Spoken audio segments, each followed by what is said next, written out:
Hey there, welcome back to the channel. In this video, I've put together a new collection of interesting stories, so whether you're here to relax, fall asleep, or just listen in the background, this should be a good one. Feel free to let me know where you're listening from and what time it is for you. It's always interesting to see where everyone is tuning in from. Now, let's start with the first story. It is titled, I had a bad feeling about my own home, so I pretended to go on vacation. While I was watching from afar, an elderly neighbor took me by the hand and said, "At midnight, you will see and understand everything." When midnight came, I fainted from what I saw. The afternoon heat clung to my shirt as I pushed open the door to my study. My fingers found the light switch, and that's when my hand froze mid-motion. Something was wrong. Nothing dramatic. No overturned furniture or shattered glass. But after 40 years of living in this house, 30 of them as a superior court judge, I knew every angle, every shadow, every detail of this room. The manila folders on my desk sat to and left of where I'd placed them. The chair was angled wrong, and the filing cabinet, my private filing cabinet, had fresh scratches around the lock. My heart hammered against my ribs. I sat down my water bottle with deliberate care, fighting the urge to rush forward. Instead, I circled the desk slowly, letting my eyes catalog every disturbance. The property deed folder, which I always kept facing forward, now tilted sideways. Tax documents I'd filed chronologically were shuffled. Someone had gone through these papers methodically, trying to replace them close to their original positions. Close, but not perfect. I crouched beside the cabinet, my knees protesting. The lock bore tiny scratches. Amateur work. Probably a letter opener or butter knife. I pulled the drawer open. Everything was there, but the order was wrong. My will sat beneath the insurance papers instead of above them. Financial statements showed thumbprints in the margins. Maybe I'd done this myself. Moved things in a moment I'd forgotten. I was 67 after all. But even as the thought formed, I dismissed it. 30 years on the bench had taught me to trust evidence over convenient explanations. My mind might be aging, but it wasn't failing. Not yet.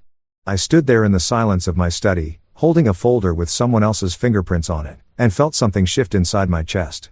Not panic, something colder.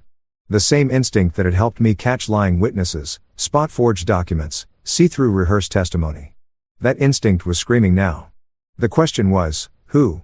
Dinner answered that question without words. I'd taken my usual seat at the head of the table.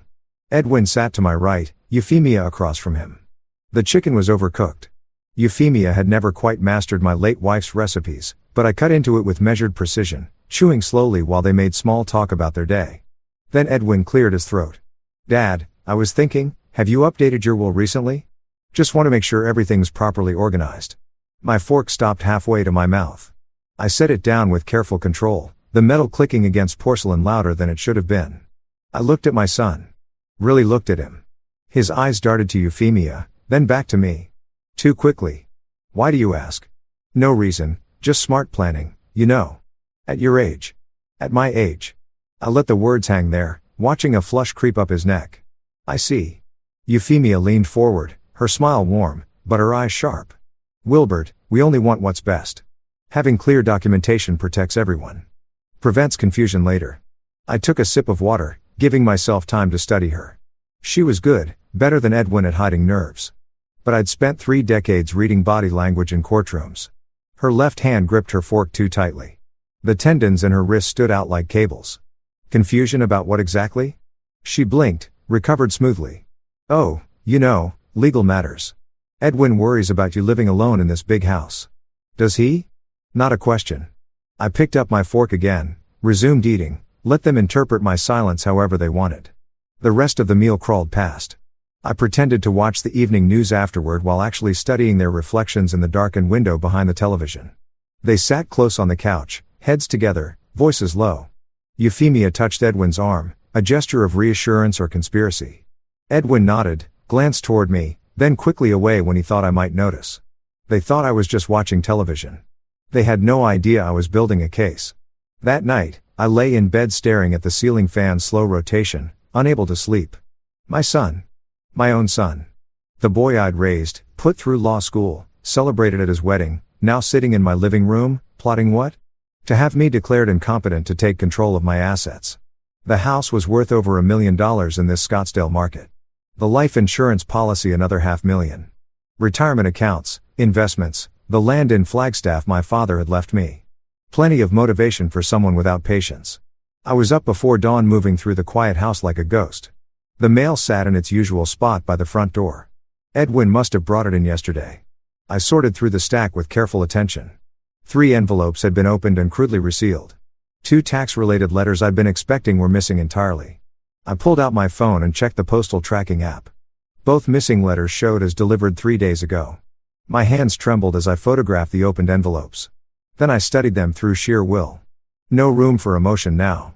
Only evidence, observation, planning. Back in my study, I stood before the violated filing cabinet and let the rage wash through me. Then I locked it away. Deep where it couldn't interfere with clear thinking. 30 years of watching people lie taught me one thing. Everyone has a tell. Edwin's was always in his eyes. Tonight he couldn't hold my gaze for more than 3 seconds. The pieces were assembling themselves in my mind like a legal brief. Motive, money, opportunity, living in my house. Method. Still unknown, but clearly they'd started gathering information, building leverage, and they thought I was just a tired old man who wouldn't notice his own life being stolen. I sank into my desk chair and spoke quietly into the empty room. They think I'm just a tired old man. They're about to learn what 3 decades in a courtroom teaches you. How to read evidence, how to build a case, and how to strike when they least expect it. The plan began forming then. Not revenge. Not yet. First, I needed information. And to get information, I needed to be invisible. I needed them to think they'd won, that I was out of the way, that they could act freely. They wanted me gone. Fine, I'd disappear. But not the way they hoped. I pulled out a notepad and began making lists, supplies I'd need, places I could watch from, people who owed me favors. The machinery of my counterattack clicked into place with the precision I'd once used to dismantle defense strategies. By the time the sun rose over the desert, casting long shadows across my study floor, I knew exactly what I was going to do. They had opened a door into darkness, thinking they'd find a helpless old man on the other side. Instead, they were going to find a judge.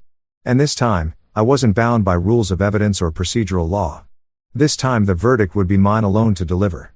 2 days of planning, 2 days of playing the oblivious retiree while making careful preparations. Now sitting at the breakfast table with Edwin and Euphemia, I was ready to set the trap. I buttered my toast slowly, took a deliberate sip of coffee, then set the cup down with casual precision. I've been thinking the Grand Canyon trip we always talked about, I'm going to do it 2 weeks starting today. Edwin's fork clattered against his plate. Today? That's sudden. I shrugged, reaching for the jam. I'm retired. No time like the present. Your mother always wanted to see it. Figured I'd finally do it for her. The emotion in that last sentence was calculated. True enough to be believable. Strategic enough to deflect suspicion. I watched them process it, saw the glance they exchanged, too quick, too loaded with meaning. Euphemia recovered first, leaning forward with manufactured warmth. That's wonderful, Wilbert. You deserve a break. Don't worry about anything here. Don't worry about anything here. The words hung in the air like a confession. I nodded slowly, studying my plate as if considering logistics rather than reading her face. She was already planning. I could see it in the way her fingers drummed once against the table. An unconscious gesture of impatience barely suppressed. You sure you're okay driving alone? Edwin asked, trying to sound concerned. Long trip for? He trailed off, realizing the trap he'd walked into. For someone my age? I let a sharp edge creep into my voice, watching him flinch. I didn't mean I know you didn't, son. I softened deliberately, giving him an exit. I'll be fine. Been driving these roads for 40 years. The relief on his face was almost painful to witness. My own son. Grateful I wasn't going to make this difficult for him, grateful for the opportunity to rob me, I spent the morning moving through the house with methodical precision, performing the role of enthusiastic traveler, hiking boots from the closet, camera equipment, maps of the Grand Canyon spread across the dining table. Each item chosen for authenticity. But buried among the tourist supplies, I packed other things. Binoculars, good ones with night vision capability. My old case notebook, still half full of blank pages, a small digital camera, the tools of investigation hidden beneath the costume of leisure. At lunch, I spread the map across the table and traced my planned route with one finger while they leaned in with feigned interest. I'll take Route 17 north, probably stop in Flagstaff the first night, then west to the canyon. Sounds perfect, Euphemia said, her eyes following my finger. But she wasn't looking at the route. She was looking at me, measuring, calculating how long I'd be gone. 2 weeks should be enough, I continued. Maybe I'll extend it if the weather's good. Been so long since I just existed somewhere without obligations. Take all the time you need, Edwin said too quickly, too eagerly. The afternoon heat was brutal as I loaded the truck. 108 degrees, the kind of Scottsdale summer day that made the air shimmer. I moved slowly, partly for effect, partly because my back genuinely protested. Cooler with ice and water, camping chair, sleeping bag I wouldn't need, but they'd expect to see. Edwin came out to help carry the heavier items. I let him, watching how his movements were stiff with guilt and anticipation wearing inside him. When everything was loaded, I turned to face him. He moved in for a hug, and I held him for a moment, feeling how rigid his embrace was. Take care of things here, I said quietly into his shoulder. We will, Dad. We will. Euphemia waited by the door, and I accepted her kiss on my cheek. Her perfume was expensive, newer than I remembered, sharper, purchased with anticipated money. The thought was acid in my mind, but I kept my face neutral, even warm. Enjoy yourself, Wilbert. You've earned this. I climbed into the truck, started the engine.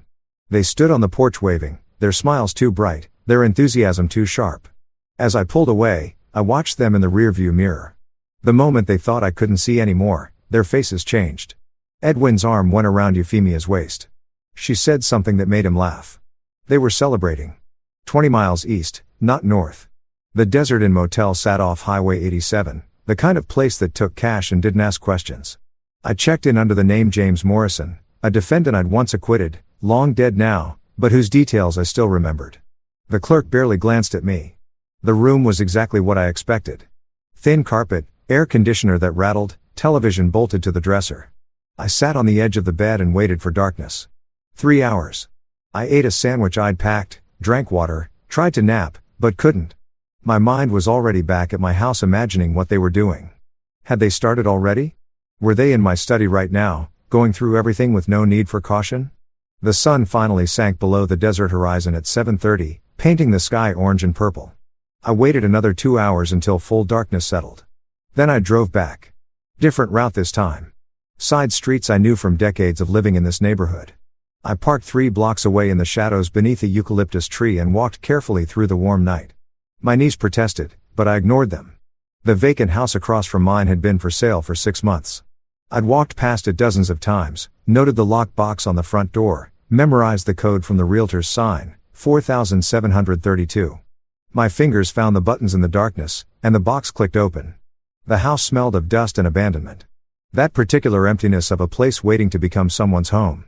I moved through it without lights, letting my eyes adjust, finding the front bedroom with its clear view of my own house. Every window over there blazed with light, both cars in the driveway.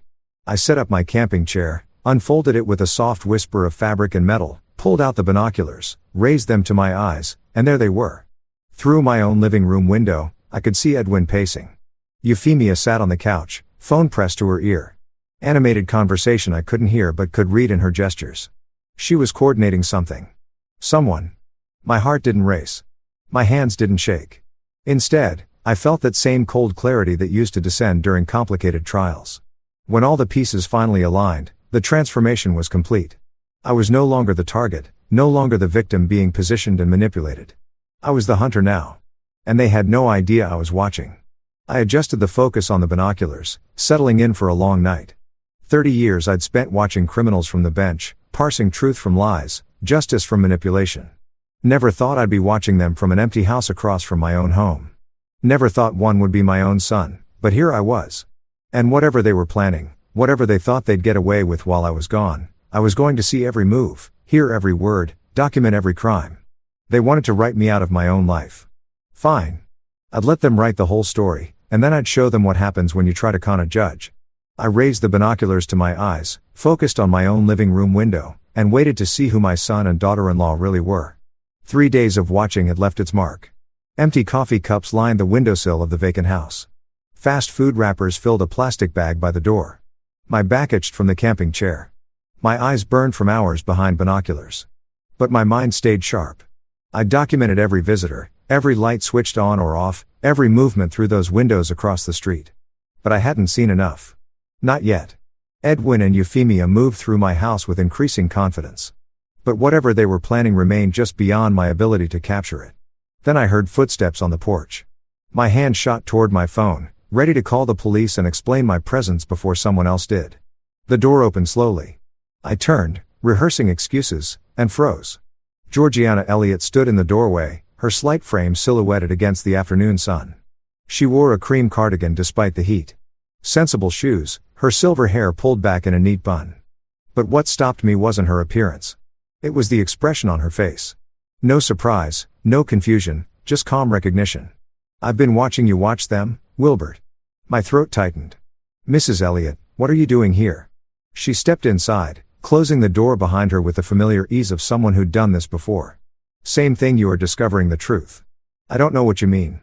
The denial came automatically. Judicial habit. Never confirm what you don't have to. She moved to the window, stood beside my chair, and pointed toward my house with one thin finger. "That window, second floor, that's where I saw Euphemia photographing on Tuesday. Room by room. Very thorough." My hands clenched around the binoculars. "You've been watching my house." "I've been watching your house for 40 years, Wilbert. We've been neighbors that long." She pulled a small notebook from her cardigan pocket. Opened it to reveal neat handwriting, dates, times. "A man came Tuesday afternoon. Business suit, leather briefcase, stayed 40 minutes. I leaned forward despite myself. "What did he look like?" "40s, maybe. Dark hair, professional. He came again Thursday morning. Edwin let him in both times." "You're certain?" Her eyes met mine, sharp and clear. "I may be old, but my eyes work fine." I stood, backing away from the window, trying to reclaim control. "This isn't your concern." Your family is robbing you blind," she interrupted, her voice matter of fact. "That makes it everyone's concern." The words hit like a verdict I'd been avoiding. "You don't know that, don't I?" She gestured at my surveillance setup. The binoculars, the notepad, the camping chair position for hours of watching. "Then why are you hiding in an empty house watching your own home?" The silence stretched between us. Outside, a car passed. Inside, the air conditioning unit rattled. Finally, I asked the only question that mattered. "What did you mean about midnight?" Georgiana turned back to the window, her profile sharp against the light. "They think you're far away. They're getting comfortable. Tonight they'll make their move." "How can you be sure?" She tapped her notebook with one finger. "Patterns. Tuesday and Thursday. The man came during day. Yesterday Edwin carried boxes to garage after dark. They're building towards something. And you think tonight I know tonight?" She looked at me directly. "Trust me." Trust. The word felt foreign. I'd spent 3 days alone with my suspicions, my shame, my rage. The idea of sharing any of it seemed impossible. This was my family, my failure, my battle to fight. But she was already pulling a thermos from a canvas bag I hadn't noticed. 2 cups, sandwiches wrapped in wax paper, setting up beside me as if we'd planned this partnership all along. "Why are you doing this?" The question came out quieter than I intended. She paused, cup halfway to her lips. When she spoke, her voice carried weight I hadn't heard before. "Because I watched my own daughter steal from me before she died. I did nothing. I won't watch it happen to someone else." Something in my chest loosened. "I'm sorry." "Don't be sorry. Be ready." She handed me a cup of coffee.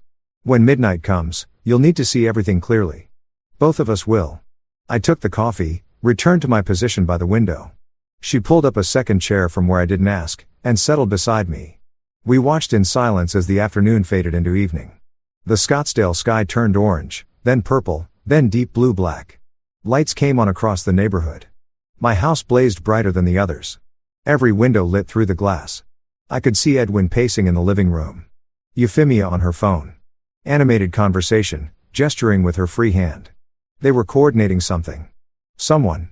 The pieces were moving into position. Georgiana poured more coffee, offered me a sandwich. I ate without tasting it, my eyes never leaving those windows. Hours crawled past. 10 o'clock, 11. The neighborhood settled into sleep. Lights went dark house by house, except mine. Edwin and Euphemia remained awake, moving between rooms, checking phones, looking out windows, waiting. At 11:40, Georgiana touched my arm. Soon my heart hammered against my ribs. 3 days of watching and now the moment approached. What would I see? How extensive was their plan? How complete was my son's betrayal? The question circled in my mind like vultures. Then at 11:47, headlights swept down the street. Georgiana touched my arm again. "Here we go," she whispered. A black sedan slowed, turned into my driveway. Engine cut, door opened. A man emerged, business suit despite the hour, leather briefcase in hand. He checked his watch, looked around with the cautious awareness of someone who knew the late hour was unusual. My front door opened before he could knock. Edwin must have been watching for him. They exchanged brief words on the porch, voices too low to carry. Then both disappeared inside. The door closed. Through the living room window, I could see 3 figures now. I raised my binoculars. Georgiana raised her phone. We didn't discuss our roles. We simply fell into them. Documentation happening automatically between us. Evidence gathering. Witness testimony. Building a case without speaking the words. Through my living room window, I watched a meeting begin at my own dining table. The man with the briefcase sat down. Edwin across from him. Euphemia appeared from the hallway carrying a folder. I recognized immediately. Red worn at the edges. The one from my filing cabinet. My violated safe. My private papers. That's him, Georgiana whispered. That's Chavez. I lowered the binoculars long enough to look at her. You're certain? I looked up his real estate license after his second visit. Louis Chavez, commercial and residential. The name settled into my memory like evidence filed in a case folder. Louis Chavez, real estate agent. Meeting in my house at midnight with my son and daughter-in-law with my private document spread across my dining table. Smart thinking, I said quietly. Document everything, she replied. You'll need it. I raised my phone and began taking photographs. The distance made some shots blurry. The window glass added glare, but enough came through clear, time-stamped, dated. Proof that this meeting happened, that these people gathered, that my papers changed hands without my knowledge or consent. 30 years of judicial work had taught me one fundamental truth. Evidence matters more than emotion. Whatever I felt watching this scene, and the feelings threatened to choke me, had to wait. Right now, only documentation mattered. The meeting stretched on. Chavez examined documents, holding them up to the light, occasionally checking signatures, watermarks, authenticity. Edwin's body language screamed nervousness, shoulders hunched, hands fidgeting, unable to maintain eye contact. But Euphemia sat confident and still, watching Chavez with the patience of someone certain of their position. Papers were signed, hands shook across the table. Then Euphemia disappeared into the kitchen and returned with a bottle, 3 glasses. Champagne, small celebration. They toasted. Chavez laughed at something Edwin said. They were celebrating in my house with my papers, planning my destruction over drinks. I lowered my phone. My hands trembled, not from cold, but from fury held in check by sheer force of will. Georgiana's hand touched my shoulder briefly. Keep photographing, she whispered. Evidence, not emotion. She was right. I raised the phone again, captured the toast, the smiles, the confidence in their faces, every detail that would matter later when this ended up where I knew it would, in a courtroom. At 12:45, Chavez stood, gathered his briefcase. The 3 of them moved toward the front door. Georgiana and I quietly pushed the vacant house window open wider. The warm June night carried sound better than I'd hoped. The street was silent except for distant freeway humor. Chavez's voice reached us clearly. If the power of attorney is legitimate, we close by July 15th. Buyers offering $650,000 cash. The words landed like physical blows. Power of attorney. Closing. Buyer. They weren't just planning to steal my house. They were actively selling it. Edwin's response made it worse. It's legitimate. My father signed it months ago. The lie. The absolute complete lie. I'd signed nothing. Authorized nothing. Given no permission for any of this. I'll need to verify with the title company, Chavez continued. But we're on track. Euphemia's voice smooth and confident. Everything's in order. We've been planning this carefully. Planning carefully. The words echoed in my mind. While I'd walked through my days trusting them, they'd been planning carefully, methodically. The theft of everything I'd built. The door closed. The sedan's engine started. Tail lights disappeared down the street. The neighborhood returned to silence, but nothing would ever be silent again in my mind. I stood at the window, phone in hand, photographs stored, evidence collected. Georgiana beside me, her notebook full of times and descriptions. We'd witnessed it all, documented it all. He signed it months ago, I said, my voice barely controlled. I signed nothing. Forgery, Georgiana asked. Has to be. Question is, how good a forgery? She looked at me, her expression serious. What will you do? I turned from the window, feeling something settle inside me. The shock was gone. The denial was gone. Only cold certainty remained. Let them think they're succeeding. Then show them what happens when you underestimate a judge. Headlights swept down the street at 11:47, exactly as Georgiana had predicted. The black sedan moved with deliberate slowness, as if the driver was confirming the address in darkness. It pulled into my driveway, engine cutting with a mechanical click that carried across the silent street. I raised my binoculars. Beside me, Georgiana readied her phone. We'd been sitting at this window for hours, waiting for this moment. Now that it arrived, my pulse hammered in my ears. The driver's door opened. A man emerged. 40s, dark hair, business suit, despite the midnight hour, leather briefcase in his right hand. He checked his watch with the gesture of someone confirming they were on time for an appointment they'd rather not keep at this hour. His head swiveled left, then right, scanning the neighborhood with cautious attention. "That's him," Georgiana whispered. "That's Chavez." I lowered the binoculars long enough to glance at her. "You're certain?" I looked up his real estate license after his second visit. Louis Chavez, commercial and residential. The name filed itself in my memory like a case citation. Louis Chavez, real estate, midnight meeting. The pieces were connecting, forming a picture I'd been dreading but needed to see completely. "Smart thinking," I murmured, raising my phone to photograph the license plate. Georgiana wrote down the number in her notebook without my asking. We'd fallen into an unspoken partnership. Me capturing images, her recording details, and precise handwriting. My front door opened before Chavez reached the porch. Edwin must have been watching from inside, waiting. They exchanged words I couldn't hear from this distance. Just brief syllables and nods. No handshake. This was business, not social. Edwin stepped aside. Chavez entered. The door closed behind them. Through the living room window, I could now see three figures. I adjusted the binoculars, bringing the scene into focus. They were moving toward my dining table. Chavez set his briefcase down.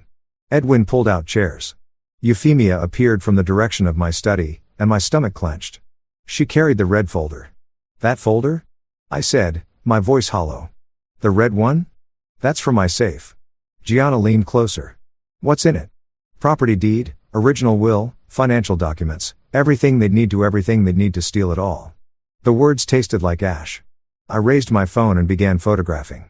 The distance challenged the camera about 60 yards across the street, and the window glass added glare, but enough images came through clear. Chavez sitting at the head of my dining table. Edwin to his right, posture stiff with tension even from here. Euphemia laying documents across the surface with organized precision. This was really happening in my house at my table with my papers.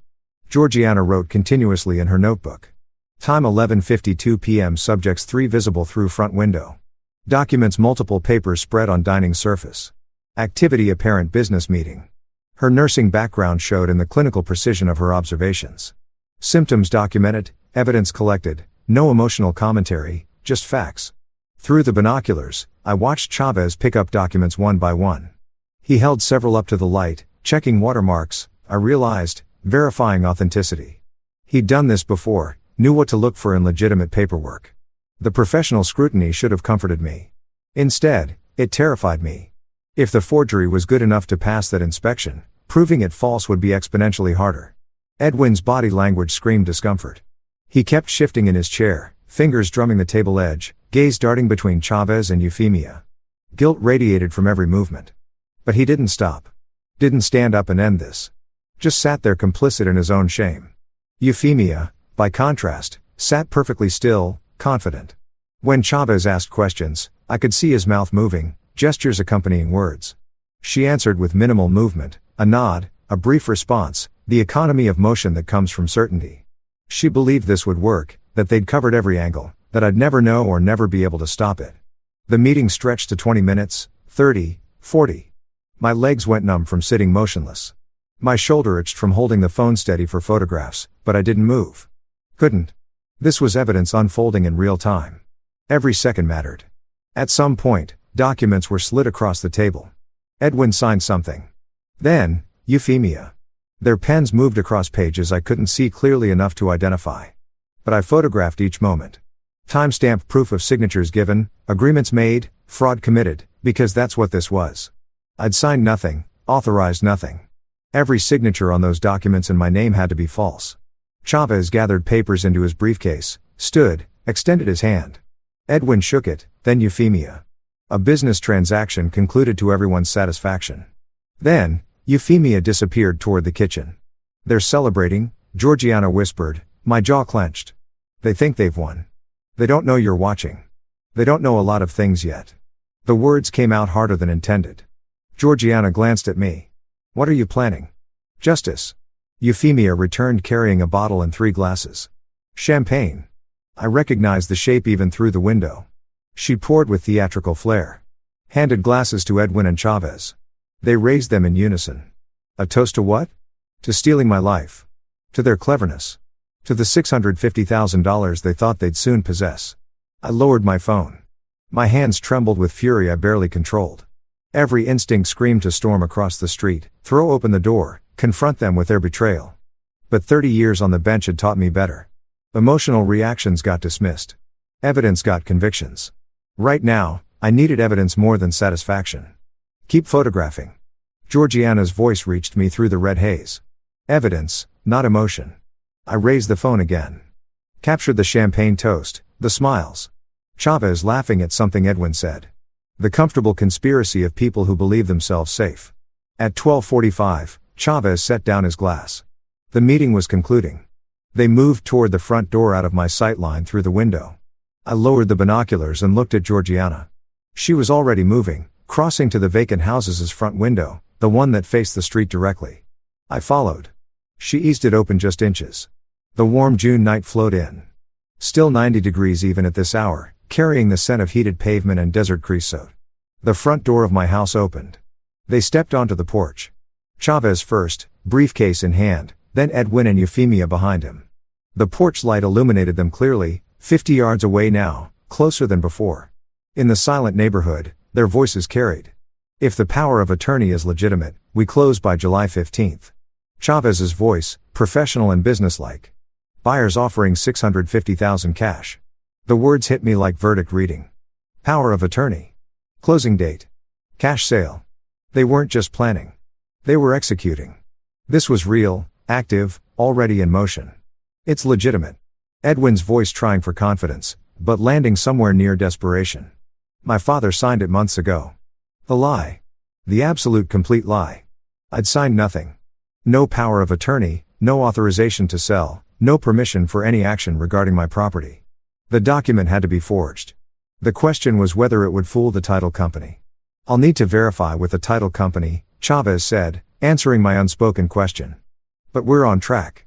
Euphemia's voice cut through smooth and certain. "Everything's in order. We've been planning this carefully." Carefully. The word echoed in my mind. While I'd walked my neighborhood, read my books, trusted my son. They'd been planning carefully, methodically, probably for months. The break into my study hadn't been the beginning. It had been part of an operation already well underway. Handshakes exchanged brief goodbyes. Chavez walked to his car, started the engine. Tail lights glowed red as he backed down the driveway, then disappeared down the street. Edwin and Euphemia remained on the porch a moment, watching him go. Then they turned to each other. Edwin said something I couldn't hear. Euphemia laughed, a sound that carried clearly in the night air, musical and triumphant. They went back inside, the door closed. Lights in the living room went dark. They were going to bed. The night's work complete. Tomorrow they'd wake up one step closer to stealing everything I'd built. I stood at the open window, phone in hand, photographs stored, dozens of images, time-stamped evidence.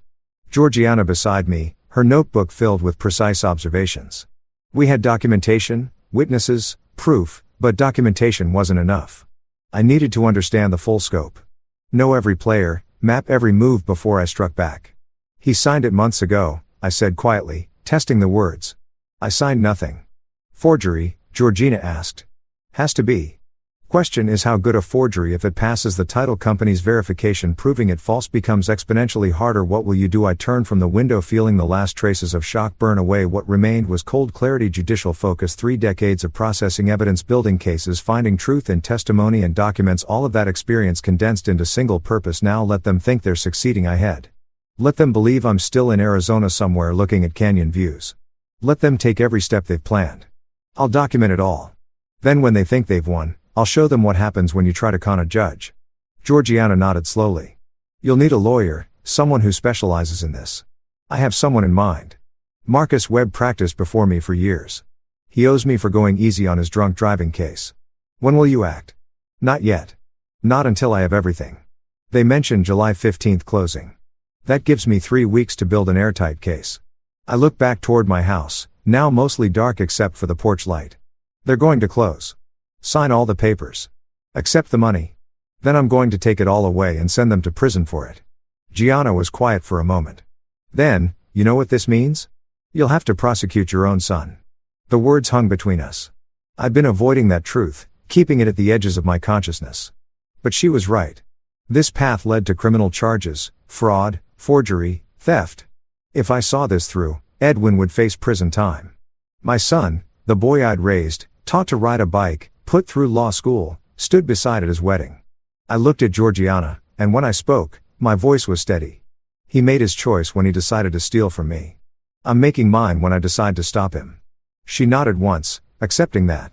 What do you need from me? Keep watching when I can't be here. Document anything unusual.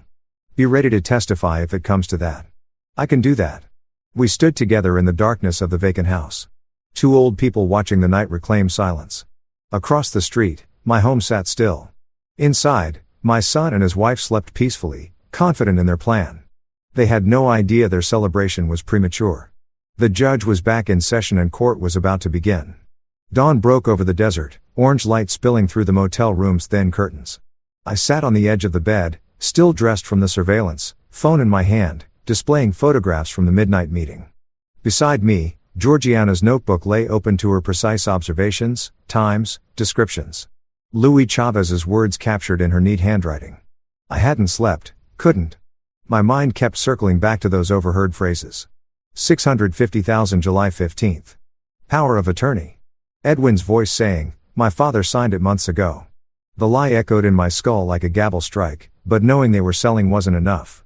I needed to see the documents themselves, understand the architecture of their deception. A case built on observation alone was weak. I needed the smoking gun, the forged signature, the fraudulent paperwork, the proof that would withstand scrutiny in any courtroom. I stood, poured cold coffee from the pot I'd made hours ago, and began planning. 3 days. I spent 3 days studying their patterns from my surveillance position across the street. Edwin left for his downtown office every morning at 8:30, like clockwork. Euphemia went shopping on Tuesdays and Thursdays. Scottsdale Fashion Square, usually gone at least 2 hours based on when her SUV returned. Today was Thursday, July 6th, my window of opportunity. I watched from my pickup truck parked 2 blocks down, baseball cap pulled low. Edwin's silver sedan backed out of the driveway at 8:27. Routine, predictable. 43 minutes later, Euphemia's black SUV followed, her sunglasses catching the morning light as she checked her reflection in the rear view mirror before driving away. I waited 10 more minutes, long enough to be certain they wouldn't return for forgotten purses or phones. Then I drove to my own house, parked in the driveway like I belonged there, because I did, and pulled out my key. The lock turned smoothly. My own house, my own door. Yet my hands trembled slightly as I pushed it open. Inside, the air conditioning hummed. The television played quietly in the living room, creating the illusion of occupancy, probably. I stood in my own foyer, feeling like an intruder, and the rawness of that sensation hardened something in my chest. The guest room, my former guest room, had been converted into Edwin's temporary office.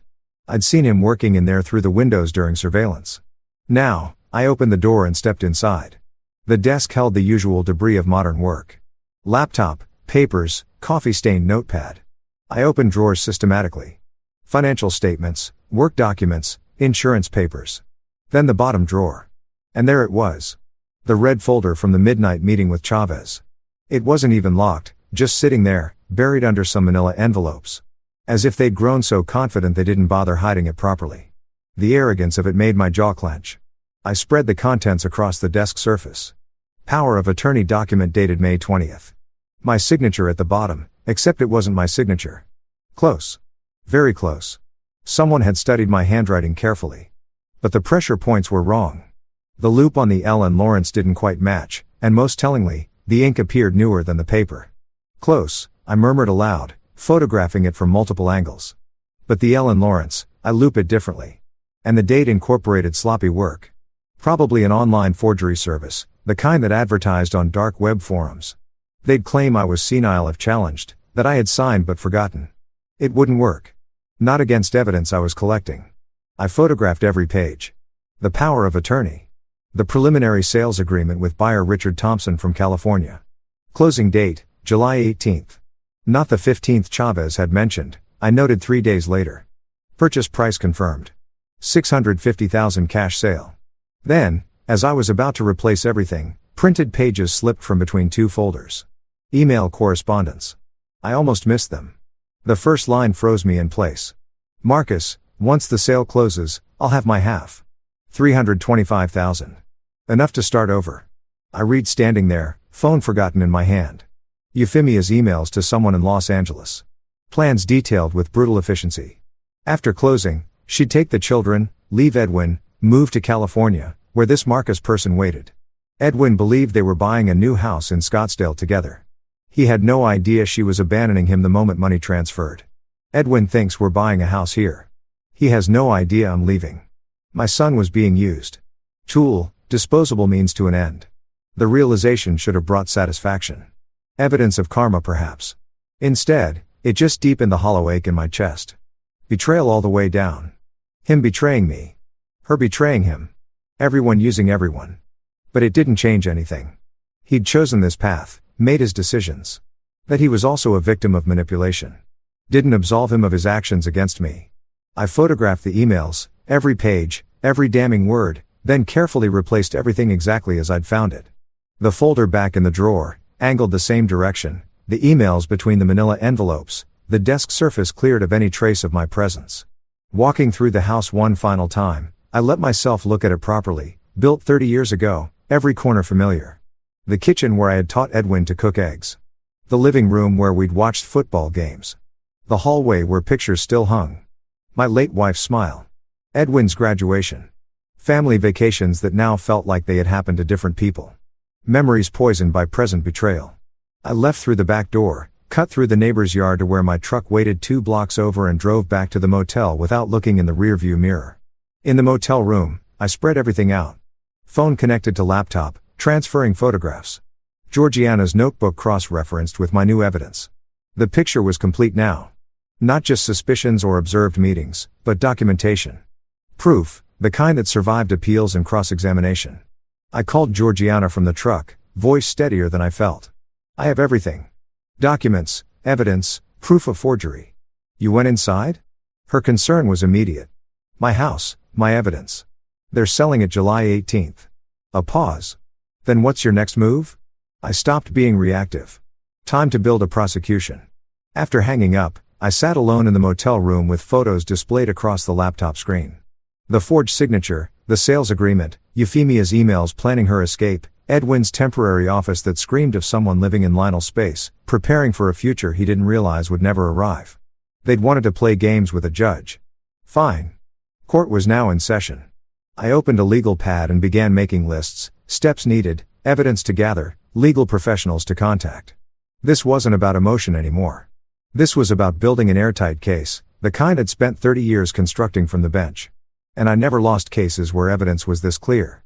I stared at the forged signature on my screen, at the careful but flawed reproduction of my handwriting, and felt the last traces of pain burn away into something colder, purer. They'd made me the hunter. Now they'd learn what that meant. Tomorrow, I'd begin building the legal fortress that would crush them. Tonight, I organized evidence and planned strategy with the precision of someone who'd done this for 3 decades. Let them think they still had time. Let them believe the closing would happen smoothly. Let them pack their bags and count their anticipated money. The trap works best when prey doesn't see it until too late. I stared at my laptop screen until the photographs blurred together. Evidence, forgery, betrayal. The words had become clinical, detached from the personal devastation they represented. This was better. Emotion clouded judgment. I needed the clarity that came from treating this like any other case that crossed my bench. Except this time, I was plaintiff, investigator, and judge rolled into one. The legal pad beside the laptop filled with notes as I researched Arizona real estate law, trust structures, forgery penalties, coffee cups accumulated on the nightstand. Outside, the desert sun climbed higher, but in the motel room, I barely noticed. This was what I'd done for 30 years.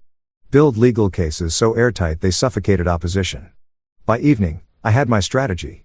The next morning, I dressed in a full suit for the first time since this began. Navy blue, conservative tie, polished shoes. Looking in the bathroom mirror, I saw Judge Lawrence returning. Not the confused homeowner, not the devastated father, the man who'd presided over hundreds of trials, who'd built a reputation on meticulous preparation and devastating cross-examination. I packed my evidence folder in a briefcase and drove into central Scottsdale. Margaret Chen's notary office occupied a small storefront between an insurance agency and a coffee shop. I'd known her 15 years through the court system. She handled document verification for countless cases.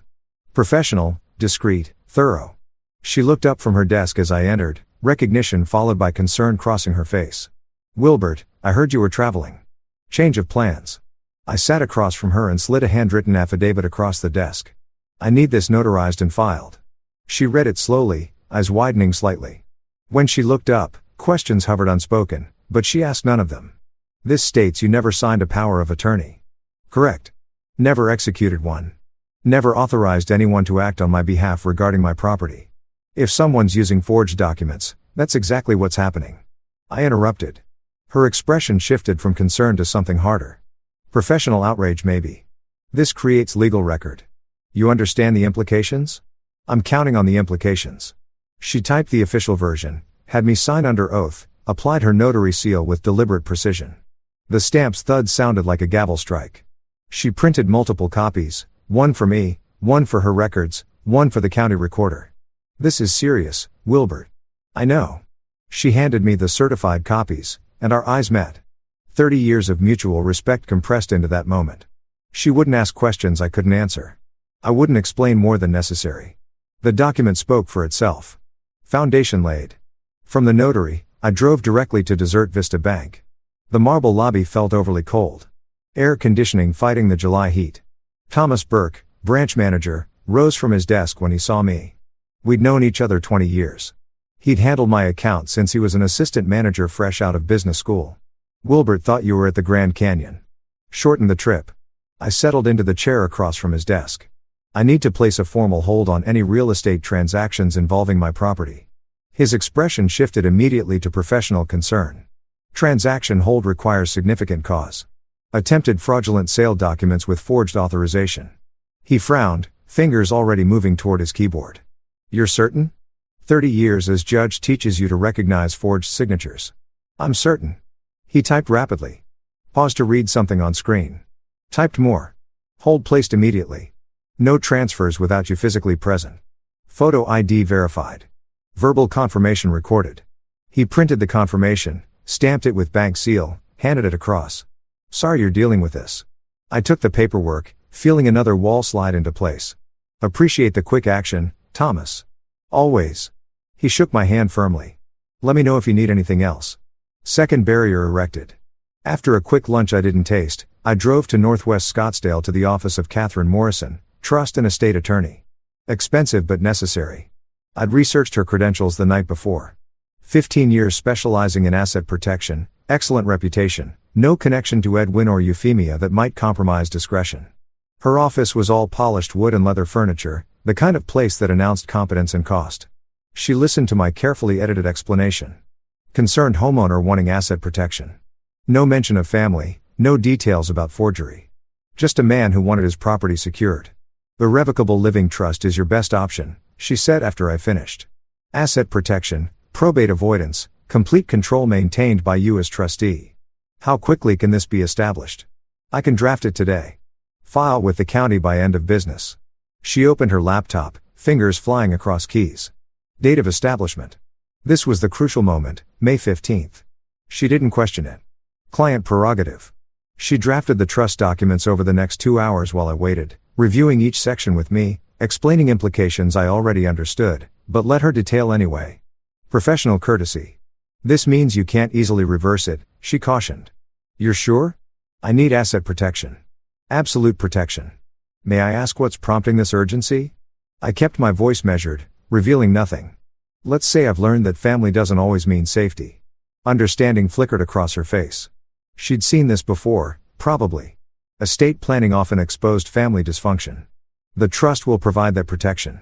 She finalized the documents, had me sign in multiple places, notarized them herself, and filed electronically with Maricopa County that afternoon. By 4:00 p.m., my house legally existed within an irrevocable trust with me as sole trustee, which meant Edwin's forged power of attorney, dated after the trust establishment, was worthless. You can't sell property you don't control, and he didn't control property in a trust. The legal trap had sprung before they even knew it existed. I paid her $3,500, money well spent, and drove back to the motel, feeling the pieces lock into place. That evening, I transformed the motel room into a war room. Documents spread across every surface: bed, desk, small table by the window. I organized evidence into labeled folders. Folder 1, surveillance photos, and Georgiana's dated observations. Folder 2, forged documents and comparative signature analysis. Folder 3, notarized affidavit and legal preventive measures. Folder 4, Georgiana's formal witness statement. Folder 5, trust documents proving ownership structure predated forgery. I photographed everything, made copies. One set stayed with me. Tomorrow, I'd place a second set in a safe deposit box. The third would go to Georgiana for safekeeping. Nothing left to chance. I called her from the motel, voice calm despite the adrenaline still humming through my system. Legal framework is in place. Properties in trust, banks locked down, forgeries documented. When will you confront them? She asked. July 18th. At the closing table. A pause. Why wait? Maximum impact. Let them think they've won, then watch their world collapse in public. That's cold, Wilbert. That's justice. After we hung up, I sat surrounded by evidence folders, staring at the organization I'd created, prosecution files, everything labeled, cross-referenced, time-stamped, the kind of preparation that destroyed defendants. They chose deception, I said quietly to the empty room. Forgery, theft from family. I paused, staring at the photo of the forged signature on my laptop screen. The careful but flawed reproduction of my handwriting. The arrogance of thinking they could fool me. I choose law, evidence, consequences they can't escape. I close the folder with finality, feeling something settle in my chest. Not peace, not satisfaction, just cold certainty. 12 days until closing. 12 days until they walked into the room thinking they'd won, only to discover every document they'd forged, every lie they'd told, every dollar they'd counted had been anticipated, documented, weaponized against them. The legal fortress was complete, unreachable, devastating. Now, I just needed to go home and watch them walk into it. Tomorrow, I'd return from my vacation. Let them think they still had time. Let them relax into false confidence. Let them believe the hard part was over. The trap works best when prey doesn't see it until too late. And I'd spent 30 years learning exactly how to set traps that never failed. My pickup truck turned into the driveway on July 14th, just after 2 o'clock in the afternoon. The Arizona sun blazed overhead, same as always. The lawn looked freshly watered, edges trimmed with precision. My house sat exactly as I'd left it 2 weeks ago. Except everything was different now. I knew what lived inside those walls. The planning, the betrayal, the midnight meetings and forged documents. I knew and they didn't know I knew. That imbalance of information was the final weapon in my arsenal.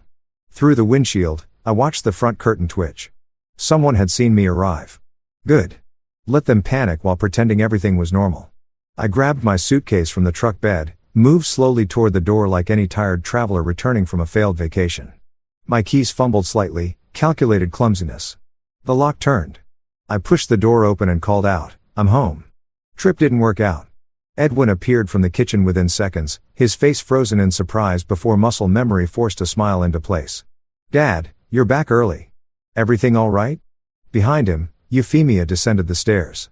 Her eyes calculating distances and timelines. 4 days early, not what they'd planned, but the closing was still scheduled for Friday. They still thought they had time. I set down my luggage with exaggerated weariness. Altitude got to me, headaches. Figured I'd be more comfortable here. That's too bad. Euphemia's voice carried perfect false sympathy, but probably smart to come home. I looked around my own living room as if seeing it fresh. Good to be back. Miss my own bed. They exchanged a glance. Quick, loaded with meaning. I pretended not to catch. Relief mixed with recalculation. I shuffled toward my study, saying I needed to check mail, and they let me go. Inside the study, I scanned quickly. Everything appeared untouched, though I knew they'd rifled through it weeks ago. The filing cabinet lock still bore scratches from their break-in.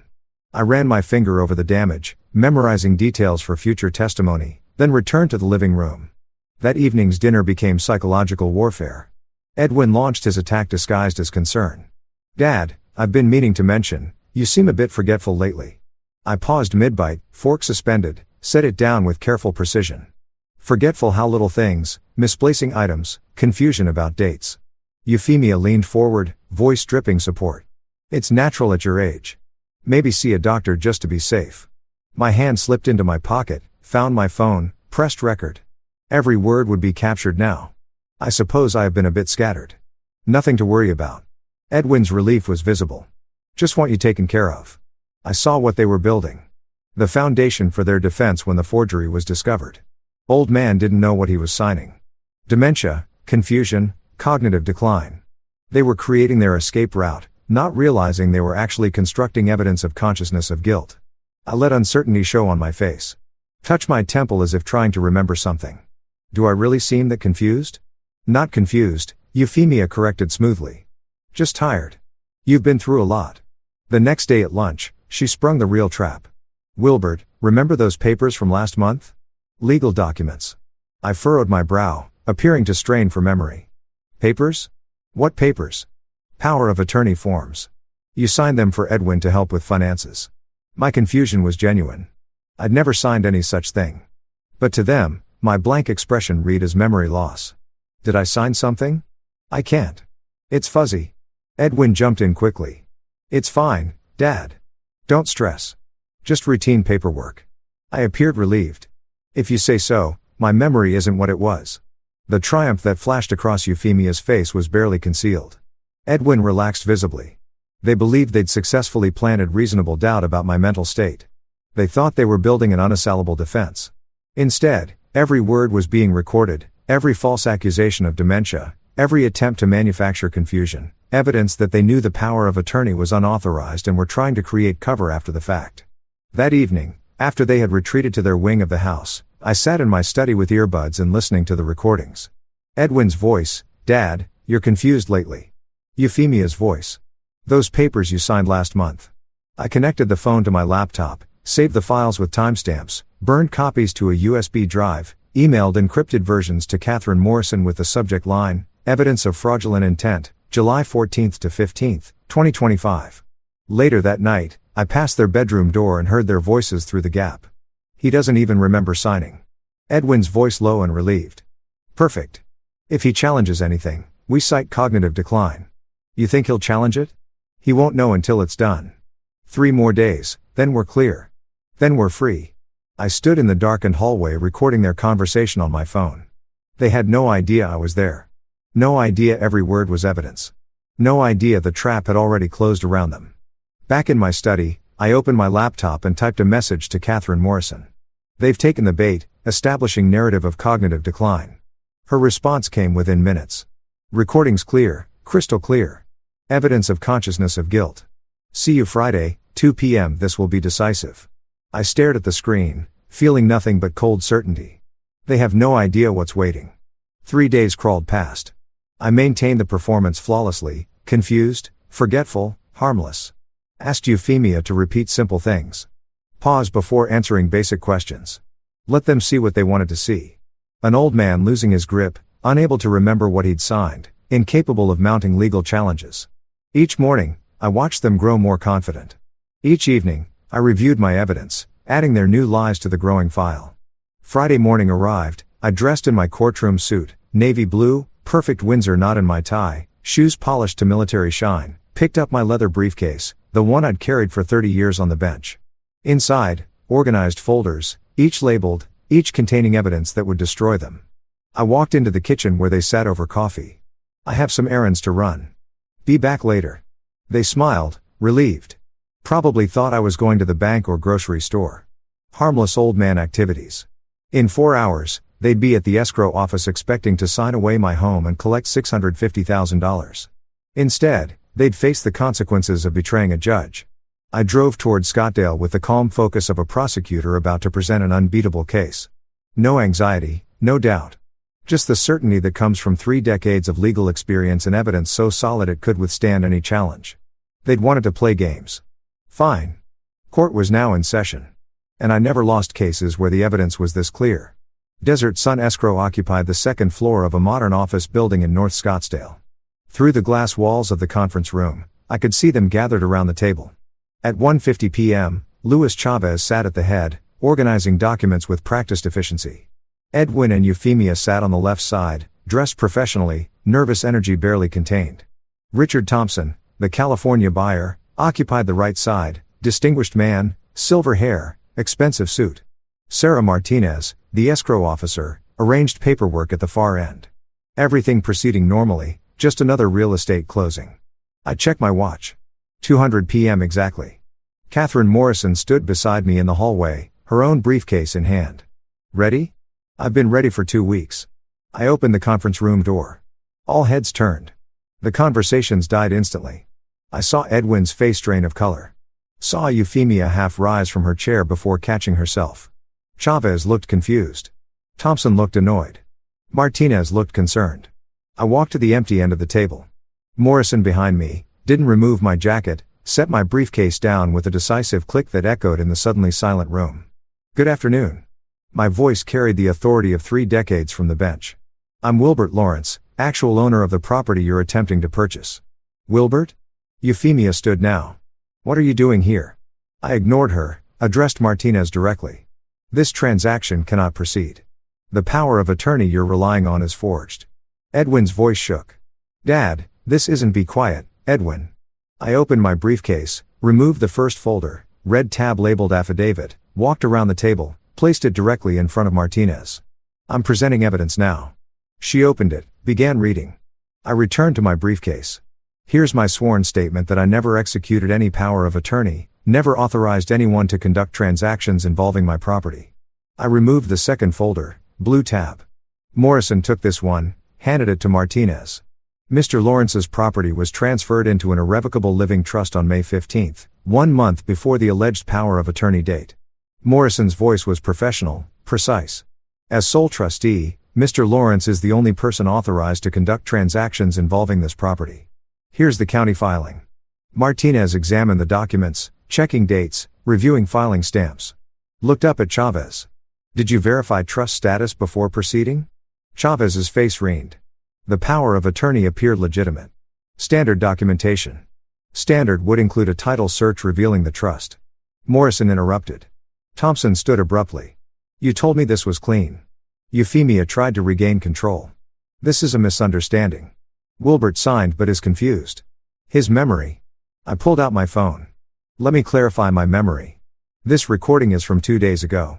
I tapped the screen twice. Euphemia's voice filled the room. Clear and damning. If he challenges anything, we cite cognitive decline. Edwin's voice. 3 more days, then we're clear. Euphemia again. Then we're free. I stopped the playback. The silence was absolute. Does that sound like someone who innocently believed I signed documents? I removed the third folder, black tab labeled evidence. Opened it so everyone could see. Surveillance photographs, timestamps, your midnight meeting with Mr. Chavez on July 2nd. The document spread across my dining table. Edwin signing papers. Euphemia presenting my private files from my broken safe. I swiped through photos on my phone, then projected them on my laptop screen for everyone to see. Each image timestamped, each one undeniable. Thompson leaned forward, studied the photos, then turned to Chavez with disgust. This is fraud. I'm calling my attorney. I was provided falsified documents. Chavez's voice rose. They misrepresented. We didn't know. Edwin started. You broke into my safe. My voice cut through the chaos like a blade. Forged my signature, met with Mr. Chavez at midnight while you thought I was away. You knew exactly what you were doing. Euphemia's face hardened into defiance. You can't prove. I opened the fourth folder. Green tab. Comparative signature analysis. My genuine signature versus the forgery. Note the pressure differences. The loop formation on the L in Lawrence. The ink age discrepancy. I laid it on the table where everyone could see. What can I prove?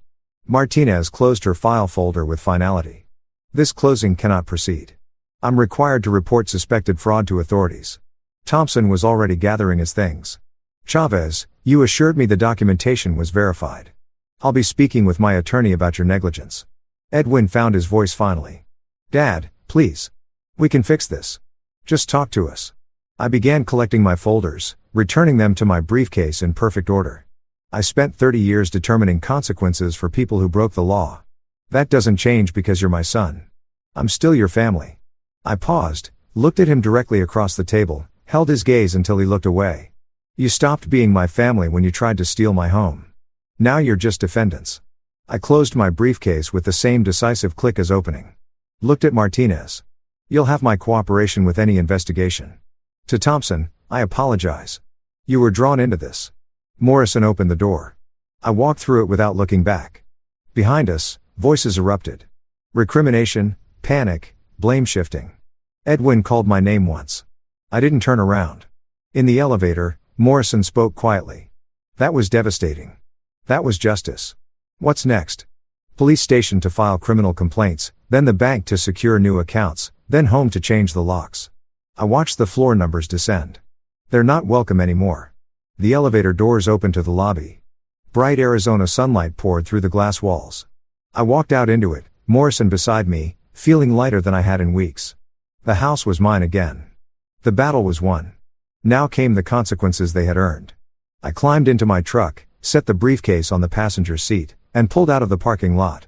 In my rear view mirror, I could see the office building receding. Inside that conference room, their world was collapsing, plans destroyed, money gone, criminal charges looming. I'd spent 30 years on the bench teaching that actions have consequences. That justice, while sometimes slow, eventually finds its mark. That betrayal of trust, especially family trust, carries the heaviest penalties. Today, Edwin and Euphemia had learned that lesson in the hardest way possible. I drove toward the police station, my evidence folders organized and ready. This wasn't revenge. This was accountability. This was the law working as designed, protecting those who couldn't protect themselves, punishing those who thought they were clever enough to escape consequences. They'd underestimated a judge. That was their first mistake. Thinking I wouldn't fight back was their second. Now they'd spend years learning from both. Detective Maria Rodriguez sat across from me at the Scottsdale Police Department reviewing my evidence folder. Catherine Morrison waited beside me as I laid out the case. Forged power of attorney. I slid the document across. Signature analysis shows inconsistencies. Surveillance photos from the midnight meeting with Chavez. Audio recordings of them discussing how they'd claim I was cognitively impaired. I played Euphemia's voice. If he challenges anything, we cite cognitive decline. Rodriguez's expression hardened. Mr. Lawrence, you're accusing your own son of felony fraud. I'm reporting a crime that happens to involve my son. Some fathers would let this go. Some fathers didn't spend 30 years upholding the law. I'm not that father. Over the following week, Edwin confessed during interrogation, admitted knowing participation. Euphemia denied everything until shown her California emails, then blamed Edwin entirely. They were turning on each other. She filed for divorce this morning. Rodriguez informed me she was planning to leave him anyway. Morrison filed civil suits simultaneously. $100,000 for damages. They'll likely never pay it, she warned. The judgment follows them forever. That's the point. The eviction hearing came July 29th. Judge Sarah Chen, my former clerk, heard the evidence and ruled swiftly. Eviction granted. 10 days to vacate. August 1st, moving day. I watched from my study as they loaded a rental truck. When nearly finished, Edwin came to the door alone. Dad, please give me another chance. I studied the man who'd broken into my safe. Forged my signature. You made calculated choices, Edwin. You chose this path. You're my father. I was your father. You made me a victim instead. I closed the door, locked it, changed all the locks. That afternoon, the criminal case moved toward sentencing. 18 months probation for Edwin, 2 years for Euphemia. Permanent records, certain consequences. August 28th arrived. I dressed in my courtroom suit and drove downtown to watch my son receive his judgment. Maricopa County Superior Court felt different from the public side. For 30 years, I'd entered through judicial corridors. Now I passed through metal detectors, found courtroom 4B, took a seat in the gallery. Edwin and Euphemia sat at separate defense tables. Neither turned to acknowledge me. Judge Michael Harrison entered. All rise. The clerk called the case. Edwin stood first, voice barely audible. Guilty, Your Honor. Euphemia followed. Stronger but defiant. Guilty. Harrison read portions of my victim impact statement aloud. For 30 years, I upheld the law from this bench. They broke into my safe, forged my signature, attempted to steal my home while I slept under its roof. The relationship doesn't excuse the crime. It makes it worse. The silence was absolute. This court takes family fraud seriously, Harrison continued. You exploited trust, forged documents, attempted to steal from someone who'd given you shelter. He consulted his notes. Edwin Lawrence, 18 months supervised probation, 200 hours community service, $15,000 fine, $50,000 restitution. Euphemia Lawrence, 2 years probation, 300 hours community service, $25,000 fine, $50,000 restitution, 5-year ban from real estate. The gavel came down. I walked out without looking back on the courthouse steps. Georgiana waited. Justice prevailed. As it always does, sometimes it just needs assistance. What's next? Volunteer work, legal advice for seniors, making sure this doesn't happen to someone else. I drove home through familiar Scottsdale streets, past landmarks that had become chapters in this story. The bank, Morrison's office, the escrow building, where everything collapsed. In my driveway, I sat quietly before getting out. 30 years on the bench. Never thought my own son would stand where defendant stood. He'd had every advantage. Education, support, integrity modeled daily. He chose greed instead. I'd chosen justice. That was the difference between us. Some fathers would have forgiven him, preserved the relationship at any cost. But that would have made me a victim. I hadn't survived 30 years in courtrooms by accepting victimhood. I walked to my door. New locks, empty rooms, peace restored. Would Edwin contact me again? Probably not. I'd lost my son. That hurt. It would always hurt. But I'd kept my dignity, my home, my self-respect. Justice isn't always kind, but it's always right. I made coffee and opened my laptop to research volunteer legal programs for seniors. Transforming pain into purpose. Turning betrayal into protection for those more vulnerable. They'd tried to make me a victim. I'd refused. That refusal, that was the real victory. Some bonds are sacred. Some betrayals are unforgivable. And that's okay. The house was quiet, mine alone now. Safe, defended, home. That brings this story to an end, and that one was definitely a wild ride. Let me know what you think in the comments. Now, let's move into the next story, titled, At the airport, my wife said, "Don't walk with me. You'll embarrass me in front of my rich friends." I nodded and let her go ahead. But when she came back weeks later, her ride home wasn't me. Let me tell you about the morning that changed everything. My name is Marcus Hale, and I'm about to take you through the most spectacularly humiliating moment of my marriage, which, spoiler alert, also turned out to be the most liberating. Picture this. It's 6 a.m. on a Tuesday. I'm dragging 3 suitcases that could probably house a small family through the airport. And I'm wondering how the hell my wife managed to pack what looks like half of Nordstrom for a 3-week content creation trip to Europe. Now, before you start thinking I'm some kind of saint for schleeing her luggage around like a pack mule, let me paint you the full picture. Sophie had been planning this trip for months. And by planning, I mean she'd been dropping not so subtle hints about needing new outfits, professional camera equipment, and inspiration funds for her influencer career. Translation, I'd been funding this European adventure to the tune of about 15 grand. Not that anyone was keeping track. Well, except me, because somebody had to pay the credit card bills. I showed up that morning in my standard airport attire. Dark jeans, a comfortable hoodie, and sneakers that had seen better days but were broken in just right. Look, I'm not trying to impress anyone at 5:30 in the morning. Especially not the TSA agents who look like they'd rather be literally anywhere else on earth. I figured I'd drop Sophie off, grab some coffee, maybe hit the gym on my way home. Simple, straightforward, no drama. But then Sophie's traveling companions arrived, and suddenly I felt like I'd wandered onto the set of some reality show about rich housewives. Clara and Vivon swept in like they were walking a red carpet instead of navigating the departure zone at LAX. Clara was sporting what I'm pretty sure was a designer outfit that cost more than my monthly mortgage payment, complete with sunglasses that probably had their own insurance policy. Vivon wasn't far behind, clicking across the pavement in heels that looked like they could double as weapons, dragging a suitcase that screamed, "I have more money than sense." Now, I've met these women before at Sophie's little get-togethers. And let me tell you, they have a special talent for making you feel like you're about 2 tax brackets below their notice. They do this thing where they smile at you with their mouths, but their eyes are calculating your net worth and finding it sadly lacking. It's like being evaluated by a pair of well-dressed vultures. The moment Clara and Vivon laid eyes on me, I could practically see the gears turning. Here I was, Sophie's husband, looking like I just rolled out of bed to do manual labor, standing next to their friend who was about to embark on this fabulous European adventure. The looks they exchanged, man, if looks could kill, I'd have been a dead man walking. But the real kicker wasn't their barely concealed disdain. I'd dealt with that before, chalked it up to their snobbery, and moved on with my life. No, The moment that's burned into my brain like a brand happened when Sophie caught sight of her friend's reactions. I watched her face change in real time, saw the exact second she registered their disapproval, and decided to distance herself from the source of their judgment. Me, her husband, the guy who'd been supporting her dreams, funding her lifestyle, and hauling her oversized luggage through an airport at dawn.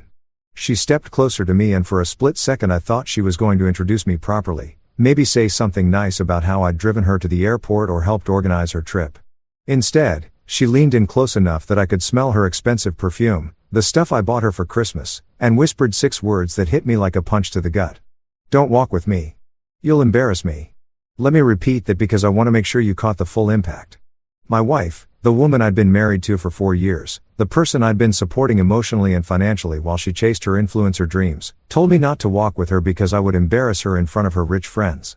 Not, "Thanks for the ride, honey," or "I'll miss you," or even "See you in 3 weeks. Just a cold, calculated dismissal designed to preserve her image with 2 women who probably wouldn't remember my name if their lives depended on it. Now, I could have made a scene.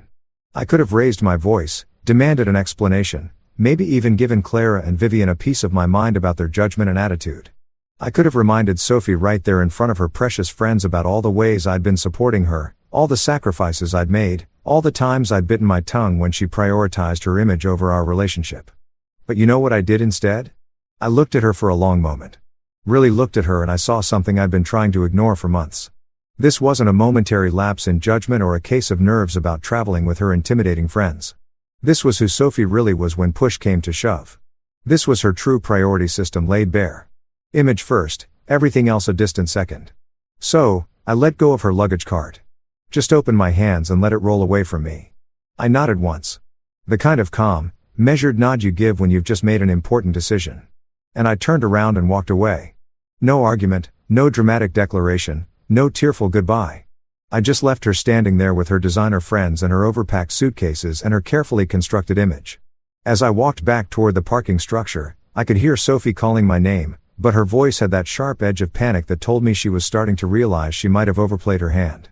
Too little, too late, sweetheart. I'd spent 4 years being the reliable, supportive husband who showed up when needed and faded into the background when convenient. I'd been her safety net, her financial backing, her emotional support system, and apparently her embarrassment.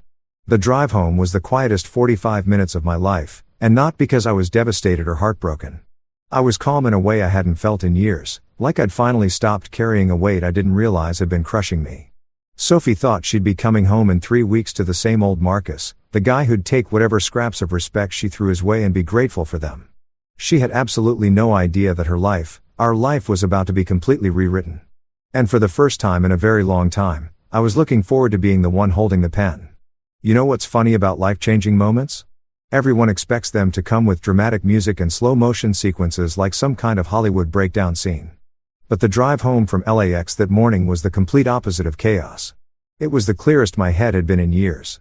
While other drivers were losing their minds in typical LA traffic, honking and weaving like maniacs, I was cruising in the right lane, windows down, actually enjoying the 45 minutes it took to get back to our house in Manhattan Beach.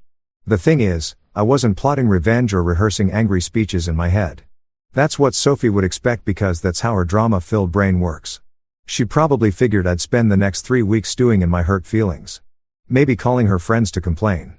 Definitely waiting by the phone for her to throw me some breadcrumb apology from Paris or Rome. Classic Marcus behavior, right? The reliable guy who always forgives and forgets because he's too nice to rock the boat. But here's what Sophie never understood about me. I'm not nice. I'm strategic. There's a difference. Nice guys let people walk all over them and then wonder why they're always getting screwed. Strategic guys. We take notes. We remember every slight, every dismissal, every moment when someone shows us exactly who they are, and then we act accordingly.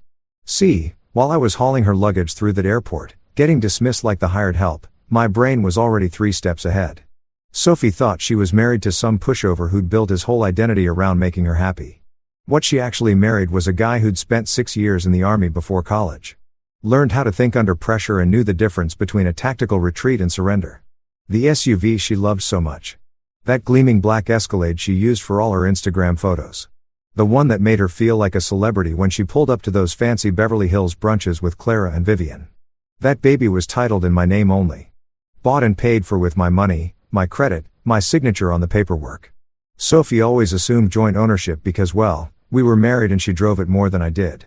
But assumption is the mother of all screw-ups, and Sophie was about to get a master class in the difference between assumption and reality.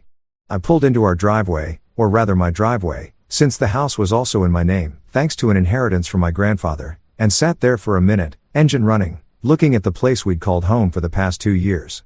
Sophie had spent months decorating it with her aesthetic, turning every room into a backdrop for her social media content. The living room looked like a furniture showroom, all white and beige and completely impractical. The kitchen had more camera equipment than cooking supplies.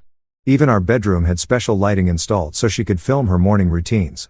It hit me then that I'd been living in a movie set, not a home. Every decision about paint, colors, furniture, decor, all of it filtered through the lens of how will this look online. I couldn't remember the last time we'd chosen something because we actually liked it because it made us comfortable. Because it reflected who we were as people instead of who Sophie wanted her followers to think we were. But that was about to change because Marcus 2.0 was about to make his debut. And this version of me had zero patience for Sophie's carefully curated. I grabbed my phone and started making calls. First stop, the Cadillac dealership where I'd bought the Escalade 18 months ago. You'd be amazed how cooperative car dealers get when you mention you're thinking about selling back a low-mileage luxury vehicle. Within 20 minutes, I had an appointment for that afternoon and a rough estimate that made me smile. Sophie's precious status symbol was about to become a very nice check with my name on it. While I was on a roll, I called my buddy Jake who works in real estate. Not because I was thinking about selling the house. Hell no. I love that house.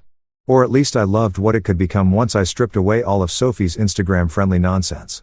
But Jake knows everyone in town, including the best junk removal services.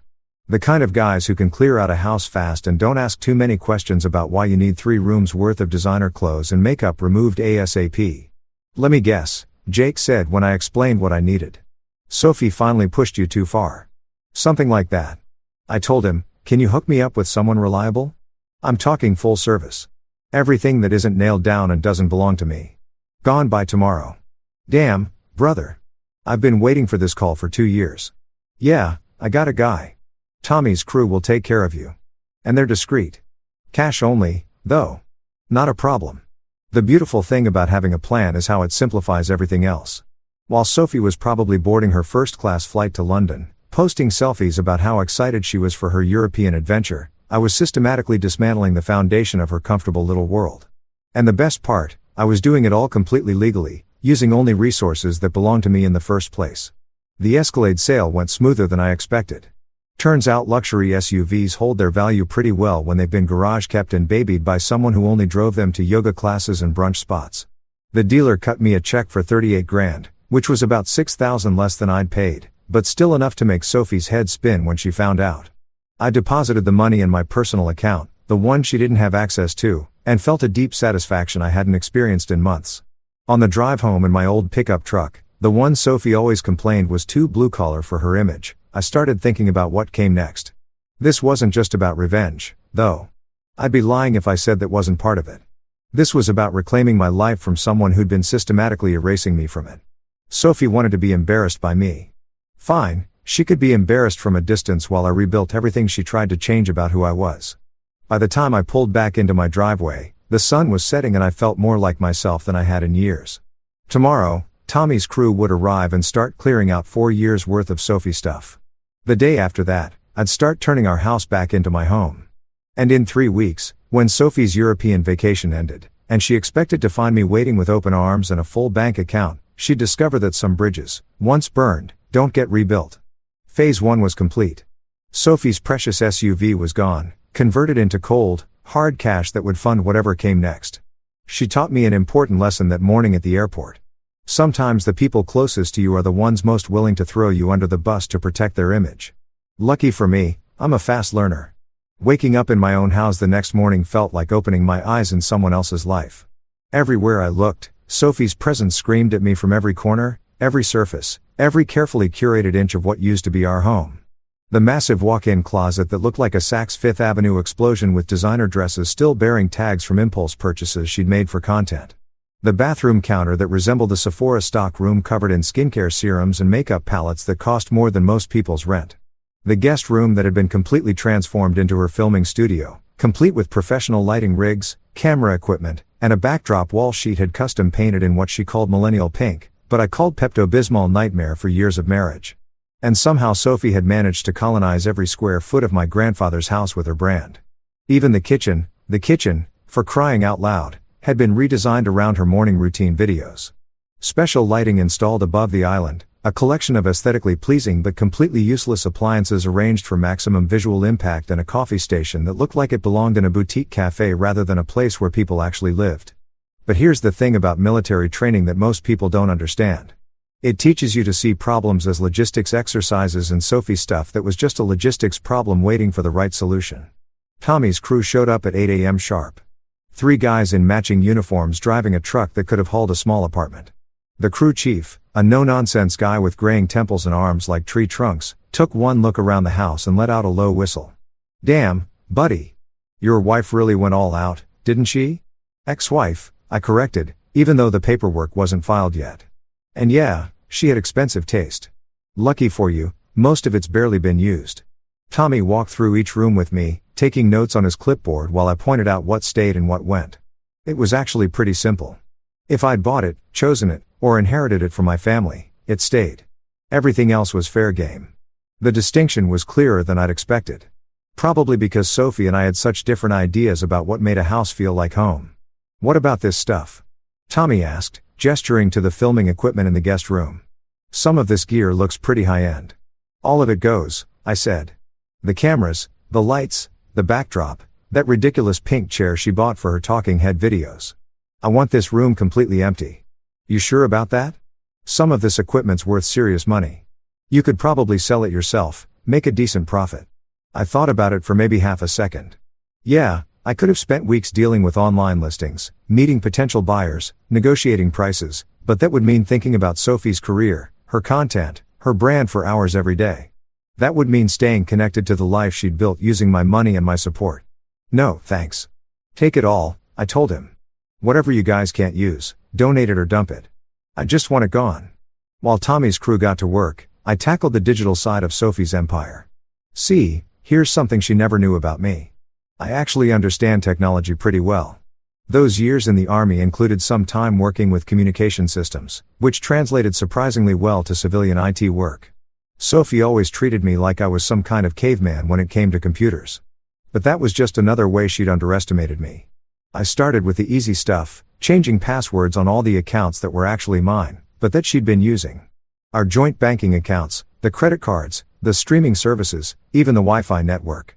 Sophie was about to discover that her comfortable digital life had been built on infrastructure she didn't control and couldn't access without me. But the real masterstroke was her website. Sophie's influencer career depended on her carefully maintained online presence. And the crown jewel was her personal website, the hub where she directed followers from Instagram and TikTok, where brands could find her contact information and portfolio, where she sold her courses and affiliate links. What she didn't know was that the hosting account, the domain registration, and the admin access were all tied to my email address because I'd been the one to set it up for her 2 years ago. I didn't delete anything. That would have been too obvious, too petty. Instead, I changed the admin password and quietly took control of the back end. For now, everything looked normal from the outside, but I was sitting on a digital nuclear option that could vaporize her online presence with a few clicks whenever I decided the time was right. The physical clearing of the house took most of the day, and it was weirdly therapeutic to watch 4 years of accumulated Sophie disappear into Tommy's truck. Her closet full of designer clothes that she bought for Instagram posts and then never wore again. Gone. The collection of expensive handbags she rotated through like some kind of fashion conveyor belt. Gone. The mountains of skincare products she'd accumulated from brand partnerships and PR packages. Gone. Even the furniture she'd insisted we buy to match her aesthetic. The uncomfortable white couches that looked great in photos but felt like sitting on cardboard. All of it loaded up and hauled away. By the time Tommy and his crew finished, the house felt like it had been holding its breath for years and could finally exhale. The spaces were empty, but not hollow. They were clean slates waiting for me to decide what came next. The guest room, stripped of its filming equipment and pink backdrop, revealed windows I'd forgotten existed and hardwood floors that had been hidden under Sophie's equipment for so long they looked brand new. "You want a receipt for all this?" Tommy asked as his crew loaded the last of Sophie's exercise equipment, a Peloton bike she'd used maybe 6 times, into the truck. "Absolutely," I said. Something told me I was going to want documentation of exactly what had been removed and when. As the truck pulled away, I stood in my driveway looking at a house that was finally mine again. Empty rooms, quiet spaces, no ring lights or camera equipment, or strategically placed props designed to create the illusion of a perfect life. For the first time in years, I could walk through my own home without feeling like I was trespassing on someone else's movie set. Sophie was probably in London by now, posting stories about her 5-star hotel room and expensive dinners. She had no idea that back home, her carefully constructed world was being systematically dismantled by the husband she dismissed as an embarrassment. Tomorrow, I'd start rebuilding. Tonight, I was just going to enjoy the silence. Walking back into that house after selling Sophie's precious SUV felt like entering enemy territory. Every corner, every room, every damn surface screamed her name louder than a teenager at a buoyant concert. It was like living inside her Instagram feed. All carefully arranged props and staged moments. Nothing real or authentic about any of it. The living room looked like a furniture catalog threw up all over my space with throw pillows arranged in geometric patterns that nobody was actually allowed to disturb because they might mess up the aesthetic. The master bedroom was basically a film studio disguised as a place where people sleep. Ring lights positioned at strategic angles. A whole setup for her morning routine videos where she'd pretend to wake up naturally while wearing full makeup. The bathroom looked like Sephora had exploded. Skincare products covering every inch of counter space, most of them half-as used and abandoned when she moved on to the next miracle serum her influencer friends were pushing. And don't even get me started on the walk-in closet that had become Sophie's personal Nordstrom packed with designer clothes that still had tags on them because she bought them for specific posts and then forgot they existed. But the guest room, man, that was the real kicker. What used to be my workshop, the place where I'd built furniture and worked on projects that actually meant something to me, had been completely transformed into Sophie's content creation headquarters.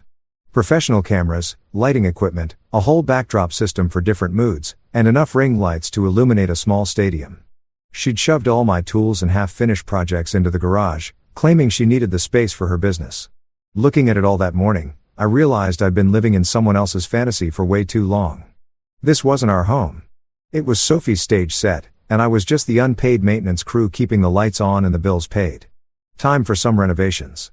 I called Tommy's crew first thing, and let me tell you, these guys were exactly what Jake had promised. Efficient, professional, and completely uninterested in the drama behind why someone would want to clear out half a house in 24 hours. Tommy himself showed up around noon to do the walkthrough. A guy in his 50s who looked like he'd seen everything twice and wasn't impressed by any of it. "So, what are we talking about here?" he asked, surveying the living room with the practiced eye of someone who dealt with plenty of domestic situations gone sideways. "Everything that's not mine," I told him. "Clothes, makeup, all that filming equipment, furniture that screams, 'Look at me. I'm expensive.' Basically, anything that wouldn't be here if I lived alone." Tommy nodded, making notes on his clipboard. "What about stuff that might be worth something? Designer bags, jewelry, electronics. Box it up separately and put it in storage. I'll get her the address later." See, I'm not a complete bastard. I wasn't going to throw her Louis Vuitton collection in a dumpster, much as the idea had its appeal. But I also wasn't going to keep living in a museum dedicated to her vanity and the furniture. I looked around at the white leather sectional that cost more than my truck, the glass coffee table that was completely useless for actually putting coffee on. The decorative chair that looked like modern art, but was about as comfortable as sitting on a pile of rocks. Donate what's in good shape. Dump the rest. I want this place to look like a normal human being lives here, not like a magazine shoot gone wrong. Double rate for 24-hour turnaround. Worth every penny. While Tommy's crew started strategically dismantling Sophie's carefully curated world, I tackled the digital side of things. This was where my years in the army came in handy. When you're trained in logistics and systems, you learn to think about the connections between things, the dependencies that people don't always see. Sophie's whole influencer empire ran on accounts and platforms that she'd never bothered to secure properly. See, when you're married to someone and you trust them completely, you tend to use their information for backup recovery options. Email addresses, phone numbers, security questions. Sophie had been sloppy about keeping our digital lives separate because she never imagined a scenario where that might matter. First stop, all our joint accounts, checking, savings, credit cards, anything with both our names on it got locked down faster than a military base during a security breach. I changed passwords, removed her access, and set up new accounts that only I controlled. Not stealing her money, mind you, just making sure she couldn't drain our joint resources while she was living it up in Europe on my dime. Then came the fun part, her precious website and social media empire. Sophie had built her whole brand around being this aspirational lifestyle guru, posting about her perfect marriage, her beautiful home, her enviable life. What she'd forgotten was that I'd helped set up most of her technical infrastructure, including being listed as the administrator on her main website, not out of any grand plan, just because I was handy with computers, and she couldn't be bothered to learn how domain registration worked. Now, I didn't delete anything that would be too obvious and probably illegal. But I became what you might call a silent partner in Sophie's brand management.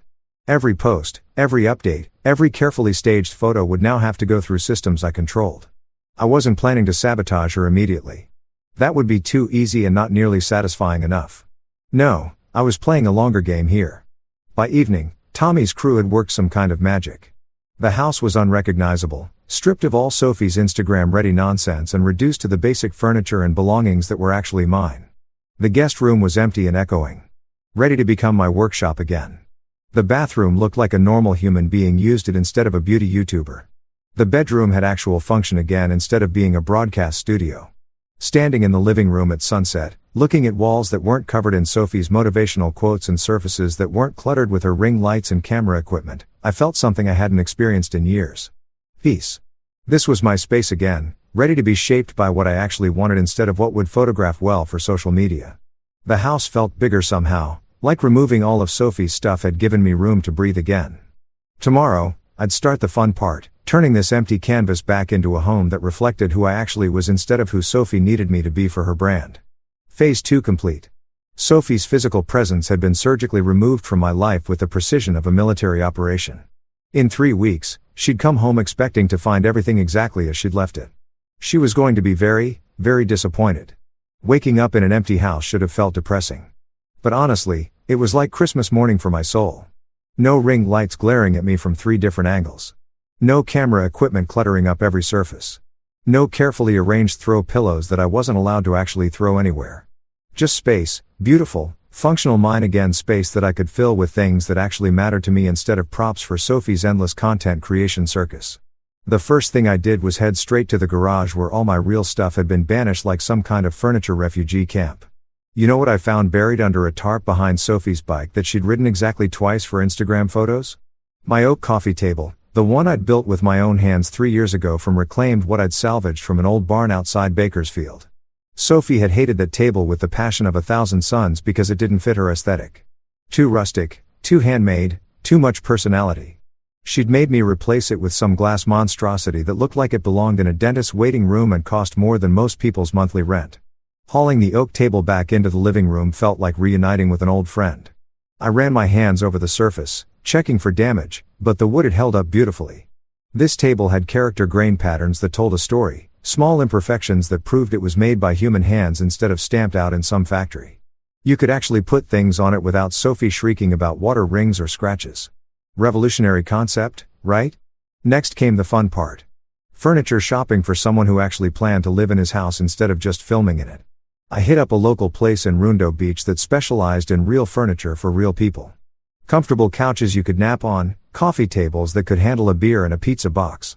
Chairs that prioritized sitting over looking pretty in photos. The sales guy, Steve, was probably wondering why I seemed so excited about buying a sectional that was designed for comfort instead of aesthetics, but I didn't care. After years of living in Sophie's magazine spread, I was ready for furniture that served a purpose beyond looking good in selfies. The new couch was this amazing deep brown leather thing that actually invited you to sit down and stay a while. None of that white leather nonsense that showed every speck of dust and made you afraid to exist in your own living room. This was a couch for watching football, taking naps, and maybe even eating takeout without having to worry about dropping sauce on something that cost more than a car payment. While I was at it, I picked up a sound system that could actually handle music instead of just serving as a backdrop for Sophie's morning routine videos. I'm talking about speakers that could make you feel the bass line in your chest. The kind of setup that turns your living room into your own personal concert hall. Sophie had always complained that real music was too distracting when she was filming, so we'd been stuck with whatever ambient noise played well for her content. Screw that noise. Literally, the transformation was happening fast. But the real magic happened when Logan showed up around 6 with a cooler full of beer and a grin that could power the entire city of Los Angeles. Logan had been my best friend since college. The kind of guy who'd tell you the truth even when you didn't want to hear it, especially about your wife, who clearly didn't deserve you. He'd been biting his tongue about Sophie for years. But I could see in his face that those days were officially over. "Holy Marcus," he said, walking into the living room and doing a slow 360 to take in all the changes. "It's like someone lifted a curse off this place. I can actually breathe in here now." "Tell me about it," I said, cracking open a beer and settling into my new couch. "Want to know the crazy part? I forgot what it felt like to be comfortable in my own house."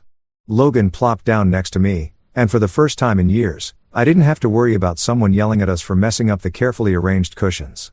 "Dude, I've been waiting for this conversation for so long. Sophie was using you like a human ATM machine, and you were too nice to see it. I saw it. I admit it. I just thought it would get better. Thought maybe if I supported her dreams long enough, she'd remember that I had dreams, too." And now I looked around at my reclaimed living room. My oak table gleaming in the late afternoon sun. My comfortable couch that didn't look like it belonged in a museum. My sound system that could actually handle some decent music. Now I remember what it's like to live for myself instead of someone else's Instagram feed.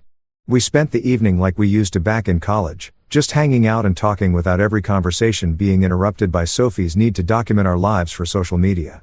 No ring lights, no carefully staged moments, no pressure to look perfect for an invisible audience.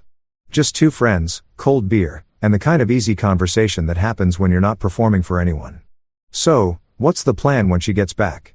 Logan asked around midnight after we'd properly christened the new sound system with everything from classic rock to some jazz fusion that would have made Sophie's content creation brain hemorrhage. Honestly, I'm curious to see how long it takes her to figure out that her old life isn't waiting for her anymore. I said she wanted freedom from being embarrassed by me. I'm just making sure she gets all the freedom she can handle. Logan raised his beer in a toast. "To freedom then, and to finally getting your house back." "To getting my life back," I corrected. As Logan headed home and I settled into my new couch for what would be the first real night of sleep I'd had in years, I realized something important. I wasn't just reclaiming my space. I was reclaiming myself. The Marcus who built furniture with his hands, who valued comfort over appearances, who chose substance over style. He'd been buried under 4 years of Sophie's relentless image management. But he wasn't gone. He was just waiting for his chance to rebuild. Tomorrow, I'd continue the transformation, maybe tackle the bedroom or start setting up my workshop again. But tonight, I was just going to enjoy sitting in my own living room, drinking my own beer, listening to my own music without anyone telling me it wasn't photogenic enough. For the first time in years, my house felt like home. You know what's liberating about not having to document every moment of your existence for social media? You actually get to live those moments instead of performing them. While Sophie was busy curating her European adventure for her followers, posting carefully filtered shots of croissants and museum selfies, I was rediscovering what it meant to have experiences that existed purely for their own sake. No ring lights required. The first weekend after Operation House Reclamation, Logan dragged me out to Griffith Park for a hike I'd been putting off for months. Not because I didn't want to go, but because Sophie always had some reason why weekends needed to be spent on her content calendar instead of actual living. "We need to film 3 weeks worth of posts or Clara and Vivian are doing a collaboration and I need to match their aesthetic or my personal favorite. Hiking isn't really on brand for my lifestyle content." Translation: getting sweaty and dirty didn't photograph well for someone trying to sell the fantasy of effortless perfection. But there I was, lacing up my actual hiking boots, not the designer ones Sophie had bought me for a single Instagram post about adventure couple goals, and heading up the trail with Logan like we used to do every weekend before my life became a supporting role in someone else's carefully scripted show. The morning air was crisp. The trail was challenging enough to make me work for it. And best of all, nobody was stopping every 50 yards to find the perfect lighting for a selfie. "This is weird," Logan said about halfway up, pausing to catch his breath at an overlook that gave us a killer view of the city sprawled out below. "What's weird? You're not checking your phone every 5 minutes to see if Sophie needs something or worrying about getting home by a certain time so she can film her evening routine or any of that stuff. You're just here." He was right. For the first time in years, I was completely present in a moment instead of mentally managing someone else's schedule and emotional needs. No text messages from Sophie asking me to pick up specific lighting equipment. No last-minute changes to dinner plans because she needed to film a sponsored post about some meal kit service. No pressure to look happy and supportive while she turned our entire life into content for strangers on the internet. After the hike, we grabbed beers at this dive bar in Los Feliz that Sophie would have hated. Too dark for good photos, too authentic for her aesthetic, too much actual character instead of the sanitized perfection she preferred. The kind of place where people went to drink beer and talk to their friends instead of staging elaborate social media moments. Logan and I sat at the bar, ordered whatever was on tap, and spent 3 hours just talking about stuff that mattered to us. Work projects, future plans, that fishing trip we've been talking about for 2 years but never took because Sophie always had some event or collaboration that needed my attention. The crazy part was how good it felt to have conversations that weren't being recorded, weren't going to be dissected later for content possibilities, weren't going to be interrupted by Sophie's need to document everything for her followers. We talked about Logan's promotion at work, my ideas for expanding my carpentry side business, whether the Dodgers had any shot at making the playoffs this year. Normal human conversations that existed purely because we enjoyed each other's company. My phone buzzed a few times with notifications, and I glanced down to see the usual parade of Sophie's European documentation. A perfectly composed shot of her coffee and pastry at some Parisian cafe captioned with something about finding inspiration in the simple moments. Another post from Rome, her and Clara and Vivon posed in front of the Colosseum, all of them wearing coordinated outfits that probably cost more than most people's monthly salaries. Tagged with #living_life and #blessed and a dozen other hashtags designed to make her followers feel like their own lives were inadequate by comparison. The thing that struck me wasn't jealousy or hurt feelings. It was how utterly hollow it all looked. Every photo was so carefully staged, so perfectly lit, so desperately crafted to project an image of happiness and success that it felt completely disconnected from any actual experience. Were they having fun or were they just working really hard to make it look like they were having fun? When do you cross the line from living your life to performing it for an audience that doesn't actually care about you as a person?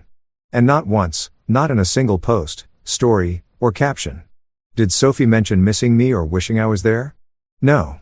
Wish my husband could see this beautiful sunset or can't wait to share these memories with Marcus when I get home. Nothing.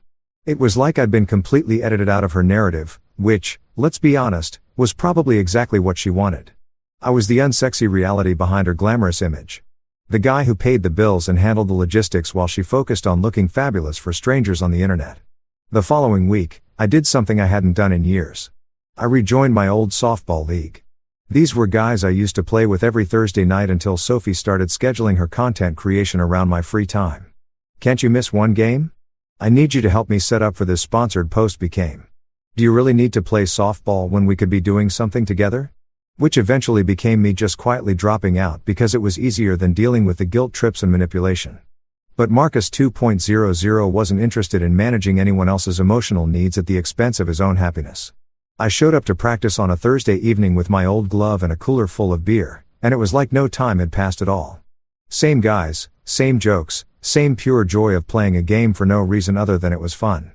No cameras, no performance, no content creation opportunities, just a bunch of middle-aged dudes pretending we were still 22 and could turn a double play without throwing out our backs. After the game, we hit up our usual spot for wings and more beer, and I found myself laughing harder than I had in months. Real laughter, not the careful camera-ready chuckles I'd gotten used to producing whenever Sophie needed me to look happy and supportive in her content. This was the deep belly-shaking kind of laughter that comes from genuine connection and shared experiences that don't need to be documented to be meaningful. Meanwhile, my phone kept buzzing with Sophie's updates from across the ocean, designer shopping in Milan, wine tasting in Tuscany, art museum visits in Amsterdam. Every experience filtered through the lens of how it would play to her audience. Every moment carefully crafted to maintain her brand as someone living an enviable life. The contrast couldn't have been clearer. Sophie was working overtime to create the appearance of happiness for people she'd never meet, while I was actually living it with people who cared about me as a human being instead of a content creation assistant. Real life, it turns out, doesn't need good lighting or perfect angles. It just needs to be lived. The night before Sophie's scheduled return, I sat in my reclaimed living room with a beer in one hand and my laptop balanced on the oak coffee table I'd built. The one that was finally back where it belonged. Outside, the Pacific breeze was doing its thing, carrying the smell of salt water through the windows I could actually open now that I didn't have to worry about messing up Sophie's carefully controlled lighting setup. For 3 weeks, I'd been living like a human being instead of a supporting actor in someone else's Instagram story. And let me tell you, the difference was life-changing. But now, it was time for the final act of this little drama. And I wanted to get the tone just right. See, I could have gone the dramatic route, changed the locks, and left her standing on the porch with her overpriced luggage. Maybe thrown in some kind of movie-worthy confrontation for maximum impact. But that's what Sophie would expect because that's the kind of messy emotional theater she thrived on. Drama equals content and content equals attention. And attention was Sophie's drug of choice. No, Marcus 2.0 was going for something much more devastating. Complete professionalism. Cold surgical precision that would cut deeper than any screaming match or thrown dishes. I wanted her to understand exactly what had happened and why without giving her any ammunition for her inevitable victim narrative. This needed to be airtight, legally sound, and utterly final. I opened a new email and started typing. Subject: important information regarding your return. Already, I could picture her reading that subject line and feeling the first flutter of unease. Sophie was expecting "can't wait to see you" or "welcome home baby" or some other supportive husband instead. She was getting the kind of formal communication you'd send to a business partner you were severing ties with. Sophie, I began because I wasn't going to pretend this was still a loving relationship where pet names applied. I hope your trip provided the clarity and perspective you were seeking. I'm writing to inform you of several important changes that have occurred during your absence. The beauty of formal language is how it strips away all the emotional manipulation and gets straight to the facts. No room for misinterpretation. No wiggle room for her to twist my words into something that made her the victim of this story. Your personal belongings have been carefully packed and moved to a climate-controlled storage unit at Safekeep Storage, 1247 Highland Avenue, Manhattan Beach, Unit 47B. The first month has been paid in advance. You'll receive the access code and key from the facility manager during regular business hours. I took a sip of beer and smiled, imagining her face when she read that line. Sophie probably expected to walk back into the house and find everything exactly as she'd left it, like her life was some kind of TV show that got paused while she was away. The idea that actions might have consequences was probably going to come as a genuine shock to her system. The 2023 Cadillac Escalade has been sold back to the dealership as it was titled solely in my name. The proceeds have been deposited into my personal account to offset the expenses incurred during your European vacation. That line was going to sting, and I'm not ashamed to admit I enjoyed writing it. For too long, Sophie had operated under the assumption that my money was our money while her money was her money. Time for a little reality check about how property ownership actually works in the real world. The locks on the house have been changed for security purposes. As the sole owner of the property, I have decided that our living arrangement is no longer sustainable. Short, sweet, and legally bulletproof. I wasn't kicking her out of our house. I was informing a house guest that their invitation had expired. There's a difference, and that difference was about to become very important if Sophie decided to lawyer up. I understand this may come as a surprise, but I believe your request at the airport that I not walk with you to avoid embarrassment was actually excellent advice. I have decided to take it to its logical conclusion by stepping out of your life entirely. This was the part one was most proud of because it used her own words against her in a way that was both devastating and completely fair. Sophie had made it crystal clear that my presence in her life was a liability to her image. Well, congratulations, sweetheart. Problem solved. You expressed concern about being embarrassed by your association with me. I respect that concern and am taking steps to ensure it never happens again. Consider this my gift to you. The freedom to live your life without the burden of explaining my existence to your social circle. I could practically hear her brain short-circuiting as she read that paragraph. Sophie's whole manipulation strategy depended on me being the understanding, forgiving husband who absorbed her cruelty and came back for more. She'd never encountered a version of me that simply agreed with her assessment and acted accordingly. Please coordinate any future communication through our respective attorneys. I'm sure you understand the importance of maintaining appropriate boundaries during this transition. The lawyer mentioned was pure psychological warfare, and I knew it would hit her exactly where it hurt most, her wallet.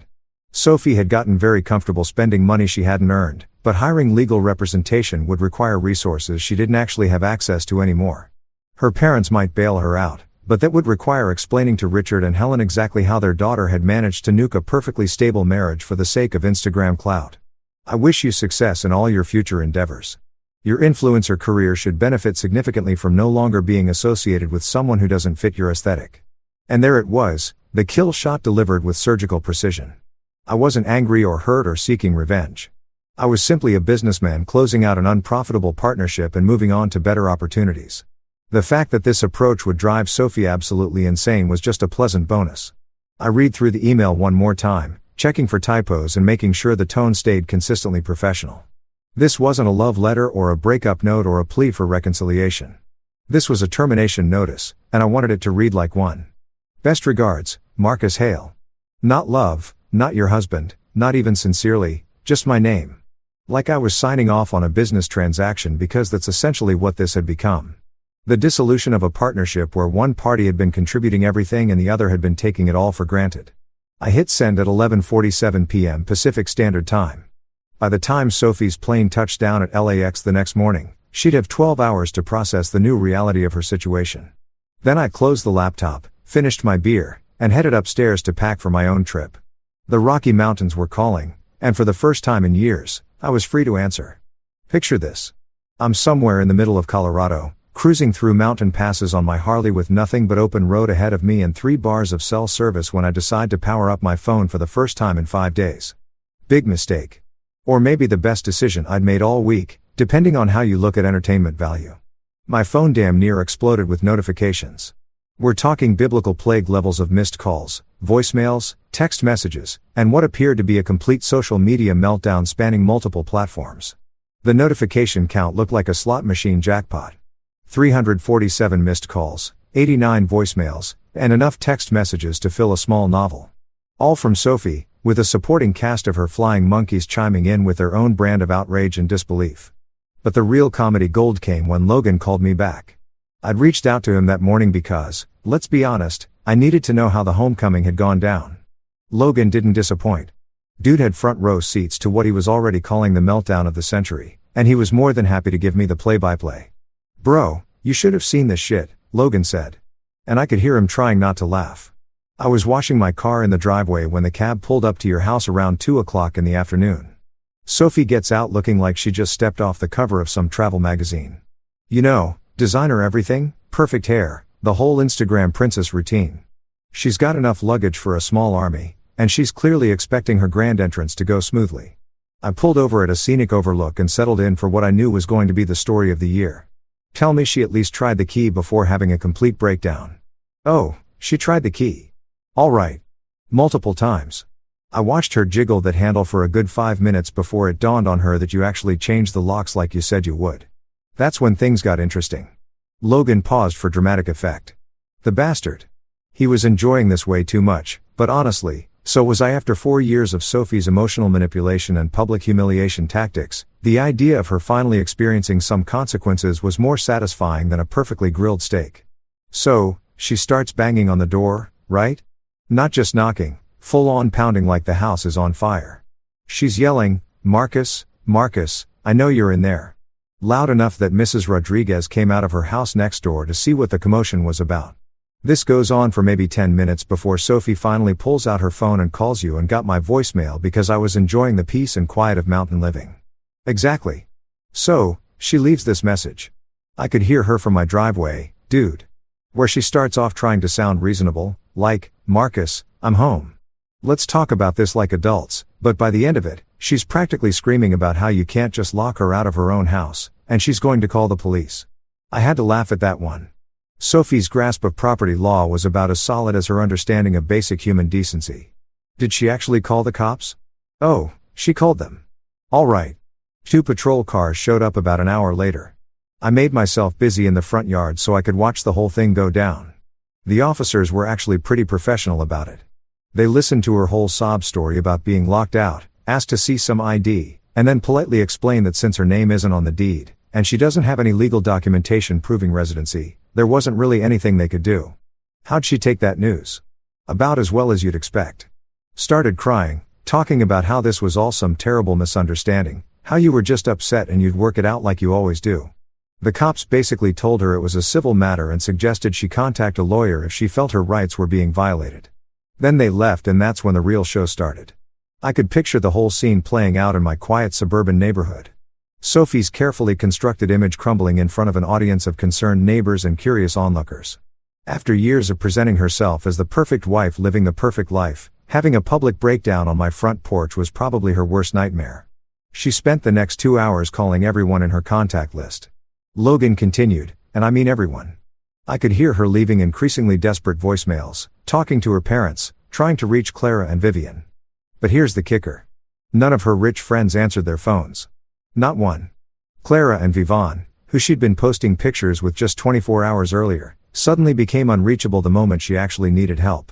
That part didn't surprise me at all. Clara and Vivian were fair-weather friends at best.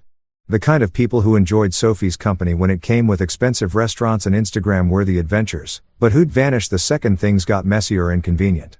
They'd probably seen her post from the airport and decided that associating with someone having a public breakdown wasn't good for their own carefully managed images.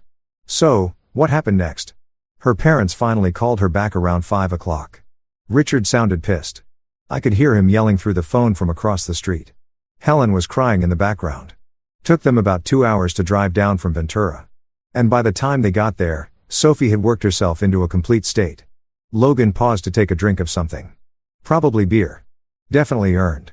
Marcus, I'm talking full-blown hysterics.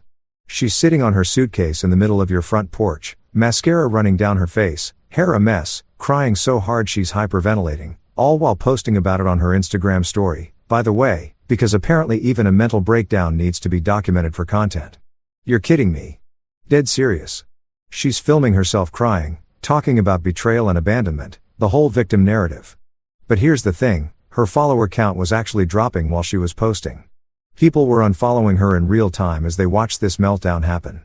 I guess watching your aspirational lifestyle guru have a public breakdown kind of ruins the fantasy. The mental image of Sophie Liv tweeting her own destruction while sitting on a suitcase was almost too perfect to believe. After years of curating every moment of her life for maximum impact, she couldn't stop performing. Even when her world was falling apart, it was like watching someone try to direct their own disaster movie. When her parents finally showed up, Richard was beyond furious. Logan continued, I heard him ask her what the hell she'd done to make you change the locks, and Sophie just kept saying it was all a misunderstanding, that you were being dramatic, that you'd never actually follow through on leaving her. Helen was trying to calm everyone down, but you could tell she was mortified. Having your daughter's marriage implode in public view isn't exactly what any parent dreams of. Did they try to get into the house? Richard knocked on the door a few times, but when nobody answered, he seemed to figure out pretty quickly that you weren't home. Smart guy, your father-in-law. He loaded Sophie's luggage into their car and basically dragged her away from the scene before she could embarrass herself any further. But not before she left you about 50 more voicemails. I scrolled through my phone while Logan talked, looking at the tsunami of notifications Sophie had generated. The voicemails started reasonable and rapidly devolved into desperation, anger, bargaining, and finally what sounded like complete emotional collapse. It was like listening to the 5 stages of grief compressed into real-time audio format. The best part, Logan said, clearly saving his favorite detail for last, was watching all her neighbors peek out their windows and front doors during the whole spectacle. Your quiet little street got more drama in one afternoon than it usually sees in a decade. Mrs. Rodriguez was taking pictures from behind her curtains. The college kids across the street were recording videos. Sophie's breakdown is probably going to end up on someone's TikTok. That thought should have made me feel bad for her. But honestly, Sophie had spent years turning our private life into public content. Broadcasting our relationship for anyone with an internet connection to judge and comment on. Having her meltdown become someone else's entertainment seemed like poetic justice. How long did the whole thing last from the time she got out of the cab until her parents dragged her away? About 4 hours of pure chaos. And Marcus, I got to tell you, it was the most entertaining afternoon I've had in years. Better than cable. I thanked Logan for the detailed report and promised to buy him dinner when I got back from my road trip. As I ended the call and looked out over the Colorado landscape, mountains stretching to the horizon, clean air, absolute peace and quiet. I felt something I hadn't experienced in years. Complete satisfaction. Sophie had wanted freedom from being embarrassed by me. Mission accomplished. She was now free to be embarrassed entirely by her own actions. Nothing says I've completely lost control of my life. Quite like having your parents hire a lawyer to threaten your ex-husband with legal action. That's exactly what greeted me when I rolled back into Manhattan Beach after 2 weeks of the most peaceful road trip I'd taken in years. My mailbox contained the usual collection of bills, junk mail, and one very official-looking envelope from the law offices of Patterson, Burke, and Associates. Apparently, Richard and Helen's attorney of choice for their daughter's latest crisis. The letter was a masterpiece of legal posturing and empty threats, the kind of document that sounds scary if you don't know anything about actual law, but falls apart under even casual scrutiny. It was signed by someone named Jennifer Patterson, Esquire, who'd clearly been fed a very one-sided version of events and was now demanding everything from spousal support to restitution for emotional distress to my personal favorite, return of all marital assets to their proper shared status. I sat on my back patio with a beer and read through the whole thing twice, alternating between laughter and genuine amazement at the sheer audacity of it all. Sophie had apparently convinced her parents and their lawyer that I was some kind of financial abuser who'd stolen her belongings and illegally locked her out of the marital home.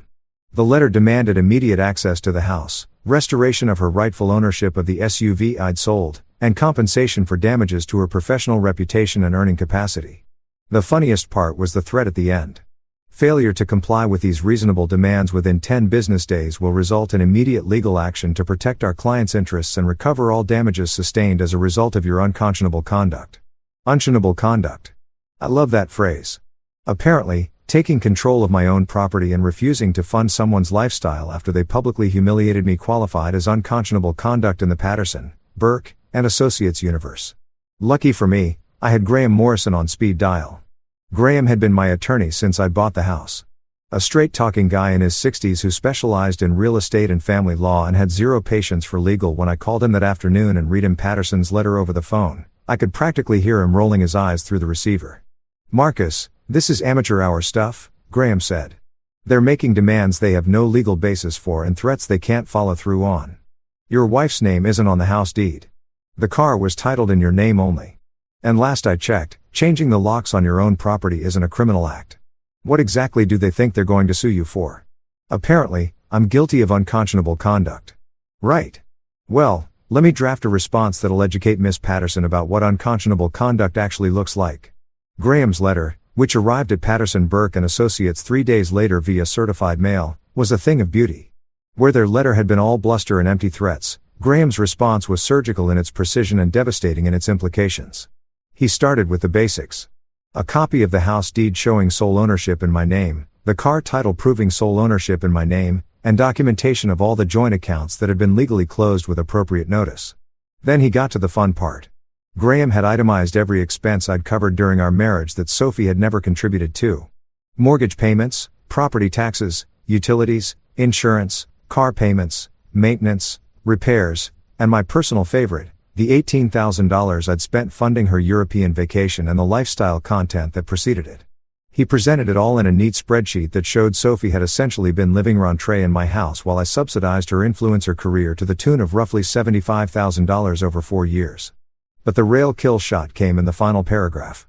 "Mr. Hale welcomes your client's proposed lawsuit and is prepared to file an immediate counterclaim for unjust enrichment, conversion of services, and compensation for 4 years of uncompensated financial support.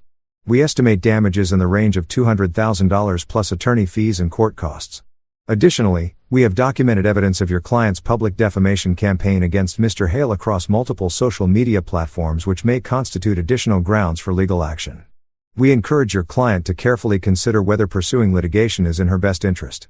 Graham had attached screenshots of Sophie's most unhinged social media posts, her deleted website content, and even some of the comments from Clara and Vivon that could be considered defamatory. The message was clear. If Sophie wanted to play legal hardball, she was going to discover that she'd brought a water gun to a rocket launcher fight. The response from Patterson, Burke and Associates was swift and telling. Complete silence. No phone calls, no follow-up letters, no scheduled depositions or settlement conferences, just radio silence from a law firm that had apparently realized their client had no case and a whole lot of potential liability.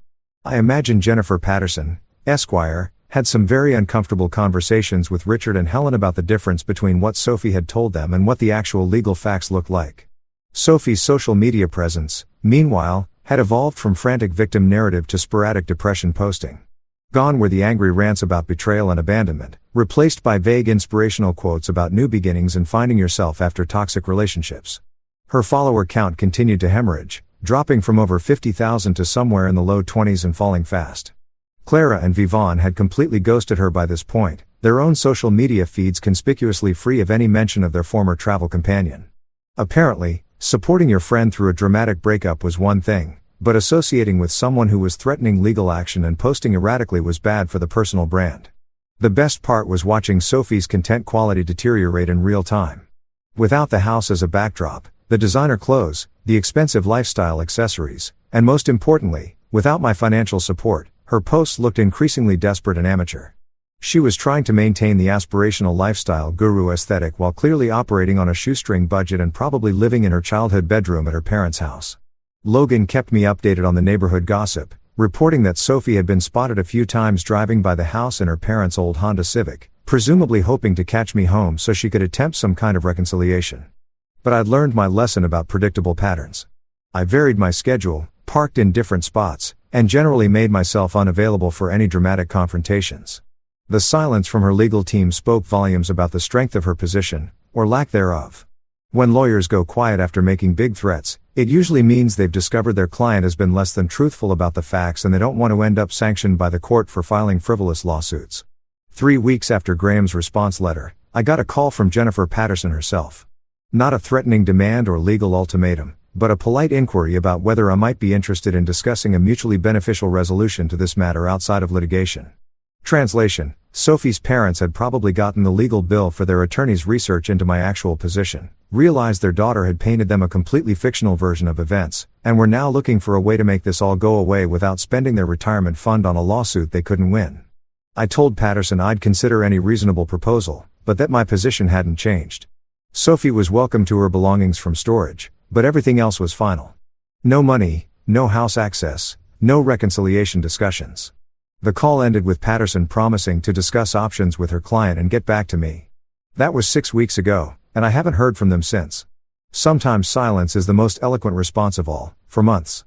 That's how long it took for Sophie's carefully constructed world to completely collapse and for my life to transform from supporting actor in someone else's drama to the starring role in my own story. For months since that morning at LAX when she told me not to walk with her because I'd embarrass her in front of her rich friends. For months since I decided to take her advice and step out of her life entirely. And what a 4 months it had been. I was sitting in my workshop, my actual workshop, not Sophie's former content creation studio, putting the finishing touches on a custom dining table I'd been commissioned to build for a client in Rundo Beach. The guest room had been completely transformed back into the space I'd always wanted. Workbenches along the walls, proper lighting for detailed work, tools organized exactly the way I liked them, and the smell of wood stain and sawdust that meant I was doing something real with my hands instead of just funding someone else's Instagram fantasies. The irony wasn't lost on me that I was making more money from my carpentry side business in 4 months than Sophie had ever earned from her influencer career. Turns out people actually pay good money for furniture that's built to last instead of just look good in photos. Who would have thought? Logan stopped by that afternoon with updates on Sophie's continuing downward spiral, which had become our monthly entertainment ritual. He'd grab a couple of beers from my fridge. I'd finish whatever project I was working on, and he'd fill me in on the latest developments in the Sophie Hale catastrophe tour. So, get this, Logan said, settling into the comfortable chair I'd built specifically for the workshop. My cousin Jennifer works at that fancy gallery in Santa Monica, right? Mitchell's place. She told me Sophie showed up there last week trying to sell herself as an interior designer. You're kidding me. Dead serious. Apparently, she walked in with a portfolio of photos from your old house. You know, back when she had it all staged for her Instagram posts and tried to convince Mitchell that she was some kind of design consultant. She wanted him to recommend her to his wealthy clients for home staging and decor consulting. I had to laugh at the pure audacity of it. Sophie was trying to monetize the aesthetic she'd imposed on my house. The same aesthetic that had turned my home into a sterile photography studio. How'd that go over? About as well as you'd expect. Mitchell took one look at her portfolio, recognized the house from when he'd visited you last year, and basically laughed her out of the gallery. Then he called me to make sure you knew about it. His exact words were, "Marcus, you dodged a bullet. A big expensive fake bullet. That was Mitchell for you. Art gallery owner, straight shooter, and someone who could spot a fake from a mile away." He'd been to a couple of dinner parties at the house back when Sophie was still playing the perfect wife role, and I could tell even then that he saw right through her act. But wait, it gets better, Logan continued.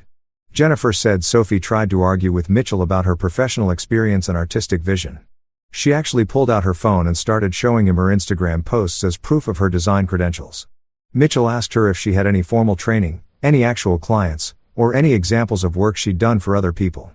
When she couldn't answer any of those questions, he suggested she might want to consider a different career path.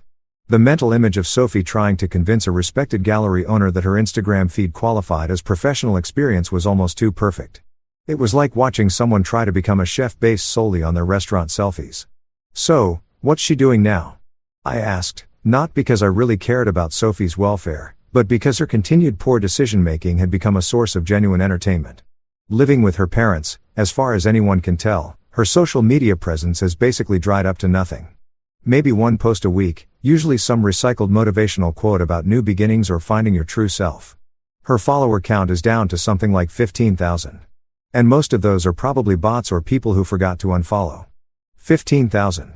I remembered when Sophie hit 50,000 followers and threw herself a celebration party that cost more than most people's cars. She talked about reaching a 100,000 like it was her destiny, her ticket to real influencer success. Now she was posting to an audience smaller than a decent high school football game and shrinking fast. Clara and Vivian gone. Completely ghosted her. I heard from Dave's girlfriend that Clara actually unfriended Sophie on Facebook last month. These were supposed to be her closest friends, the women she traveled to Europe with, and they dropped her the second she became inconvenient. That tracked perfectly with what I'd observed about Sophie's social circle. They were all about the image, the lifestyle, the Instagram-worthy moments. The second things got messy or real or complicated, they vanished like morning fog. Sophie had built her entire social life around people who saw her as an accessory to their own brands. And when she stopped being useful, they moved on without a backward glance. What about her parents? Richard and Helen are apparently not thrilled with their new permanent house guest. My neighbor's sister works at the bank where Helen does their accounting. And word is they're not exactly happy about funding Sophie's lifestyle while she figures things out, especially after they got the bill from that lawyer who accomplished absolutely nothing except proving Sophie lied to them about what actually happened. I felt a tiny pang of sympathy for Richard and Helen. They weren't bad people, just parents who'd enabled their daughter's worst impulses and were now dealing with the consequences. Having a 30-something daughter moved back home after spectacularly destroying her marriage probably wasn't how they'd planned to spend their golden years. The workshop door opened and my neighbor Tom poked his head in. "Marcus, sorry to interrupt, but I wanted to let you know that woman was by again yesterday." Sophie, "Yeah, same routine as last time. Drove by real slow in that beat-up Honda, parked across the street for maybe 20 minutes, then left when Mrs. Rodriguez came out to get her mail. I don't think she's trying to cause trouble. Just I don't know. Maybe hoping to run into you." I thanked Tom and made a mental note to vary my schedule even more. The last thing I needed was an awkward confrontation in my own driveway, especially since I'd heard through the grapevine that Sophie was telling people we were just taking a break and would work things out eventually. Denial was apparently another stage of grief and Sophie seemed to be camping out there indefinitely. Later that evening, I was planning my next adventure, a 3-week trip to Southeast Asia that I'd been researching for months. Vietnam, Thailand, Cambodia, places I'd always wanted to visit, but never could because Sophie's content calendar always took priority over actual travel experiences. Now I could go anywhere I wanted, stay as long as I liked, and experience it all without having to document every moment for social media. The freedom was intoxicating in a way I hadn't expected. Not just the financial freedom, though having control over my own money again was definitely nice. And not just the physical freedom, though being able to make decisions without consulting someone else's brand strategy was liberating. It was the mental freedom that really got to me. The ability to think my own thoughts, make my own choices, and live my own life without constantly worrying about how it would affect someone else's image. I pulled out my laptop and started booking flights, hotels, and experiences that appealed to me personally rather than what would photograph well. Cooking classes in Hanoi, temple visits in Siem Reap, beach time in southern Thailand. All chosen because I genuinely wanted to do them, not because they'd generate good content for an audience I'd never meet. My phone buzzed with a text from an unknown number. For a second, I wondered if Sophie had gotten a new phone and was trying to reach me, but it turned out to be Mitchell from the gallery. "Marcus, hope you don't mind the text. Wanted to let you know I have a client interested in commissioning some custom pieces. Saw photos of your work at Logan's place and wants to discuss a project. Good money if you're interested. Also, your ex-wife stopped by again today asking about business opportunities. Thought you should know." I smiled and typed back a quick response confirming my interest in the commission work. It felt good to be building something real, something that would last, something that had value beyond its appearance in a photograph. Sophie had always dismissed my carpentry as a hobby, something that got in the way of her more important pursuits. Now it was becoming a legitimate business, while her important pursuits had evaporated into irrelevance. That night, I sat on my back patio with a beer, looking out at the Pacific Ocean and thinking about the journey that had brought me here. For months ago, I'd been a supporting character in Sophie's carefully scripted life. The reliable husband who showed up when needed and faded into the background when convenient. Now, I was the protagonist of my own story, making choices based on what I wanted rather than what looked good for someone else's brand. Sophie had gotten exactly what she asked for that morning at the airport. She'd wanted freedom from being embarrassed by me, and I'd given her complete freedom from my presence in her life. She'd wanted to live without having to explain my existence to her social circle. And now she never had to mention me again. She'd wanted the space to be the glamorous, unattached lifestyle guru she thought she was meant to be. And I'd cleared every obstacle to that dream. The fact that she discovered she was neither glamorous nor capable of maintaining her lifestyle without my financial support wasn't my problem anymore. The fact that her social circle had abandoned her the moment things got complicated wasn't my responsibility to fix. The fact that her influencer career had collapsed under the weight of her own poor decisions wasn't something I needed to feel guilty about. I'd simply taken her at her word and acted accordingly. She'd shown me exactly how little she valued our relationship, and I'd responded by removing myself from it entirely. Clean, professional, final. As I finished my beer and headed inside to continue planning my Southeast Asian adventure, I realized something important. For the first time in years, I was genuinely excited about my future. Not nervous, not uncertain, not dependent on someone else's approval or support, just excited about all the possibilities that lay ahead. Sophie had thought she was married to someone who would always be there, always forgive, always support her regardless of how she treated him. What she'd actually been married to was someone who'd been taking notes, building his own life, and waiting for the right moment to step away from hers. She'd wanted a life that looked good online. I'd wanted a life that felt good in reality. In the end, she chose the image, and I chose the substance. And I was living proof that substance beats image every single time. That brings this story to an end. Honestly, a pretty interesting one if you ask me. Let me know your thoughts down below, and let's start with the next one right away. This one is titled, My wife, the CFO, let her little sister submit an application to transfer me hundreds of miles away. She called it a prank. I called it a reason to leave. So, I packed my bags, boarded the plane, and started a new life without her in it. The email arrived on a Tuesday. I remember this because Tuesdays were supposed to be our good days. The one evening each week when Maya and I both left work at reasonable hours, when we'd meet at that little Italian place on Burt Street and pretend we were still the people who'd fallen in love 8 years ago. Tuesday was sacred. Tuesday was proof that we still had something worth protecting. But that Tuesday, I didn't make it to dinner. I was sitting in my office on the 14th floor of Meridian Technologies, staring at my computer screen with the kind of disbelief that makes your vision go slightly fuzzy around the edges. The fluorescent lights hummed overhead. The coffee in my mug had gone cold hours ago. And on my screen in crisp corporate font was a notification that would eventually unravel everything I thought I knew about my marriage. Internal transfer request. Status approved. Employee Marcus Chen. Current location Seattle, WA. Requested location Anchorage, AK. Effective date 30 days from approval. Submitted by employee self-service portal. I read it 3 times, then 4. Then I picked up my phone and called HR. There's been a mistake, I said, my voice remarkably calm considering the earthquake happening in my chest. I didn't submit any transfer request. The woman on the other end, Carol, I think her name was, clicked through some screens. I'm showing the request was submitted through your employee portal, Mr. Chen. Last Thursday at 2:47 p.m., your credentials were used. That's impossible. I was in a client meeting last Thursday afternoon. I didn't even open my laptop. More clicking. A pause. Well, someone logged in with your credentials. And the request has already been approved by your department head and the regional manager. Anchorage has been looking for someone with your qualifications for months. They're quite excited about having you. Quite excited about having me in Anchorage. I hung up and sat there for a long moment, my mind racing through possibilities. A glitch in the system? Someone using my credentials by mistake? Corporate espionage? Each explanation felt more absurd than the last. Then another thought crept in, slow and insidious like smoke under a door. Maya, my wife, was the CFO of Meridian. She had access to everything, every system, every portal, every employee record. She could log into anyone's account if she wanted to. She could submit anything she wanted under anyone's name. But why would she do this? Why would she transfer her own husband to Alaska? I dismissed the thought as quickly as it came. Maya and I had our problems. A couple married 8 years didn't. But she wouldn't do something this cruel, this calculated, this sneaky. Would she? I called her instead of driving to the restaurant. Marcus, where are you? I'm already at the table. Something came up at work. Can you come home early tonight? We need to talk. A pause. Is everything okay? No, I said, I don't think it is. The house was dark when I got home, except for the kitchen light. Maya was sitting at the breakfast bar with a glass of wine still in her work clothes, the navy blazer and silk blouse that made her look every inch the powerful executive she was. Her dark hair was pulled back in the same sleek ponytail she'd worn to the office, and her laptop was open in front of her, numbers scrolling across the screen. You look terrible, she said when I walked in.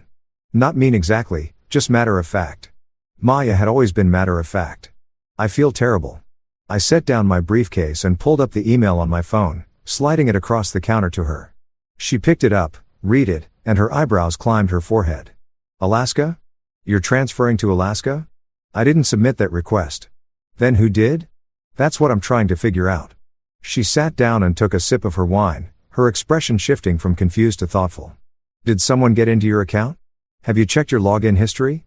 I haven't had a chance yet, but Maya, I hesitated. You have access to the employee portal, right? As CFO. She looked at me sharply. What are you asking me, Marcus? I'm not asking anything. I'm just trying to understand how this happened. You think I did this? Her voice went flat. Dangerous. You think I submitted a transfer request to send my own husband to Alaska?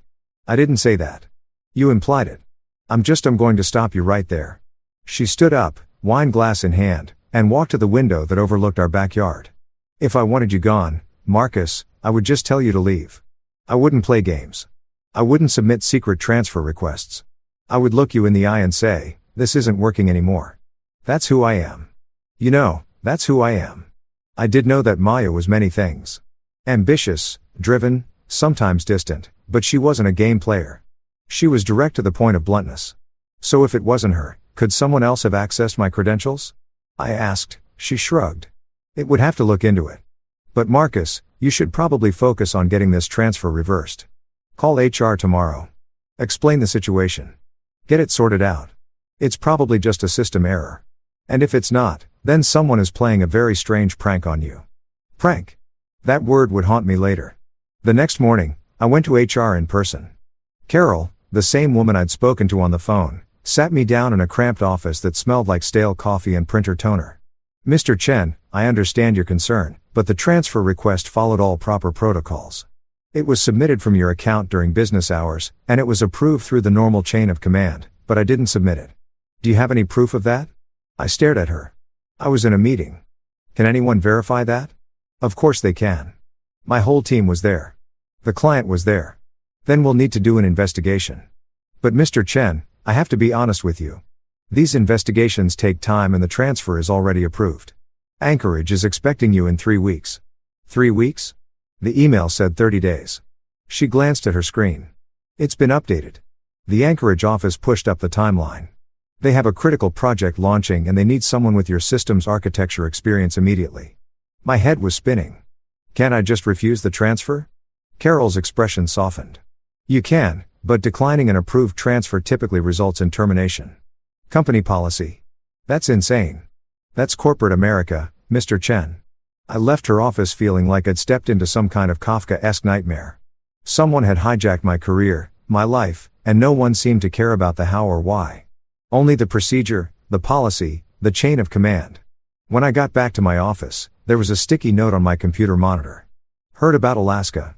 LOL. Guess someone doesn't like you. No signature, no indication of who'd left it, but I had a sick feeling in my stomach that I knew. Maya's sister, Jade, had been staying with us for the past 2 months. She was 26, 12 years younger than Maya, and she just finished her MBA. She was interning at Meridian in the marketing department, a favor Mia had pulled strings to her arrange. It'll be good for her, Maya had said when she proposed the arrangement. She needs real-world experience, and it's only for a few months. I'd agreed because that's what husbands do. You support your wife. You help her family. You don't make waves about minor inconveniences like having a houseguest who leaves her dishes in the sink and plays music too loud and seems to always be there no matter what room you walk into. Jade was difficult to like if I'm being honest. Not because she was unkind. She wasn't overtly cruel or malicious. She was just the kind of person who found everything amusing in a way that made you feel like you were the punchline of a joke you didn't understand. She'd smirk when I said something earnest. She'd roll her eyes when I talked about my work. She'd make little comments. Oh, Marcus is being serious again that were technically innocent, but somehow made me feel small. Maya never seemed to notice, or if she did, she didn't care. She's just young. Maya would say she'll grow out of it. But I wasn't sure people grew by out of cruelty. They just learned to hide it better. That night when Mia was working late as usual and I was alone in the kitchen making dinner, Jade walked in. Heard you're moving to Alaska, she said, opening the fridge and grabbing a yogurt. I froze. Where did you hear that? Office gossip. News travels fast in corporate land. She peeled back the foil lid and licked it. Sucks for you, I guess. Alaska in winter. That's like literally the worst place on earth. I'm not moving to Alaska. There's been a mistake. Aha. She took a spoonful of yogurt, her expression unreadable. Well, if you do move, at least you'll get away from all this. She gestured vaguely around the kitchen. The tension, the silence, the pretending everything's fine when it's obviously not. What are you talking about? Oh, come on, Marcus. You and Maya haven't been happy in years. Everyone can see it. You're just going through the motions. Working, eating, sleeping. Repeat. It's kind of depressing to watch, honestly. I set down the spatula I'd been holding. Jade, my marriage is none of your business.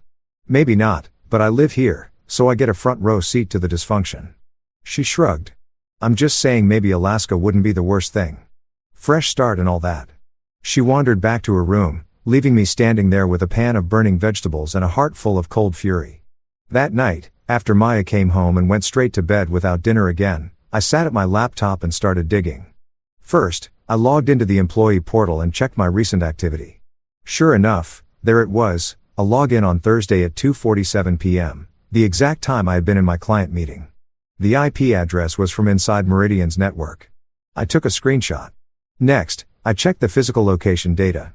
All Meridian computers logged their location when accessing the system. The request had been submitted from a computer in the marketing department. My stomach dropped. The marketing department where Jade was interning. I didn't want to believe it. Didn't want to think that my wife's sister would do something this vindictive, this disruptive. But the evidence was pointing in one direction and I couldn't ignore it. I took another screenshot. Then I started thinking about how she could have gotten my credentials. Had I written them down somewhere? No. I was careful about that. Had Maya shared them? That would be a serious security violation. One she'd never commit. But then I remembered something. 3 weeks ago, Jade had asked to borrow my laptop. Said hers was updating and she needed to send an urgent email. I'd handed it over without thinking. And I'd been logged into the portal. She could have seen my password, could have memorized it or taken a photo when I wasn't looking. She was clever, Jade. Too clever for her own good. I sat back in my chair and stared at the screen. What was I supposed to do with this information? Confront her? She'd deny it, call me paranoid, laugh it off as another example of Marcus being too serious, too sensitive. Tell Maya. That would put Maya in an impossible position, choosing between her husband and her sister. And given how things had been between us lately, I wasn't confident about which way she'd lean. Go to HR with what proof? Screenshots showing the request came from the marketing department. That wasn't definitive. Jade could say anyone in that department could have done it without a direct witness or a confession. It was circumstantial at best. I closed my laptop and went to bed. Maya was already asleep, her back to me the way it had been for months now. The next few days passed in a blur of tension and paranoia. At work, I tried to get the transfer reversed through official channels. I met with my manager, Dan, who seemed genuinely sympathetic, but ultimately helpless. Marcus, I don't know what to tell you. The request came through proper channels. It was approved at all levels. Anchorage is counting on you. If you back out now, you're looking at a serious black mark on your record, maybe even termination. But I didn't submit the request. Then how did it get submitted? I couldn't answer that. Not without accusing my sister-in-law and potentially blowing up my marriage. At home, things were even worse. Jade seemed to be everywhere, always watching me with that knowing smirk. She'd make comments about Alaska. I heard they have really long nights there. Lots of time to think about your life choices that were just subtle enough to be deniable, but sharp enough to draw blood. And Maya was oblivious, or maybe not oblivious, maybe just unwilling to see what was right in front of her. You need to stop obsessing over this transfer thing, she said one night when I brought it up again. Either accept it or fight it through proper channels, but stop making it into some conspiracy theory. It's not a conspiracy theory. Someone submitted that request under my name. Then it will figure it out. That's their job. It is taking forever. They don't consider it high priority. Then push harder.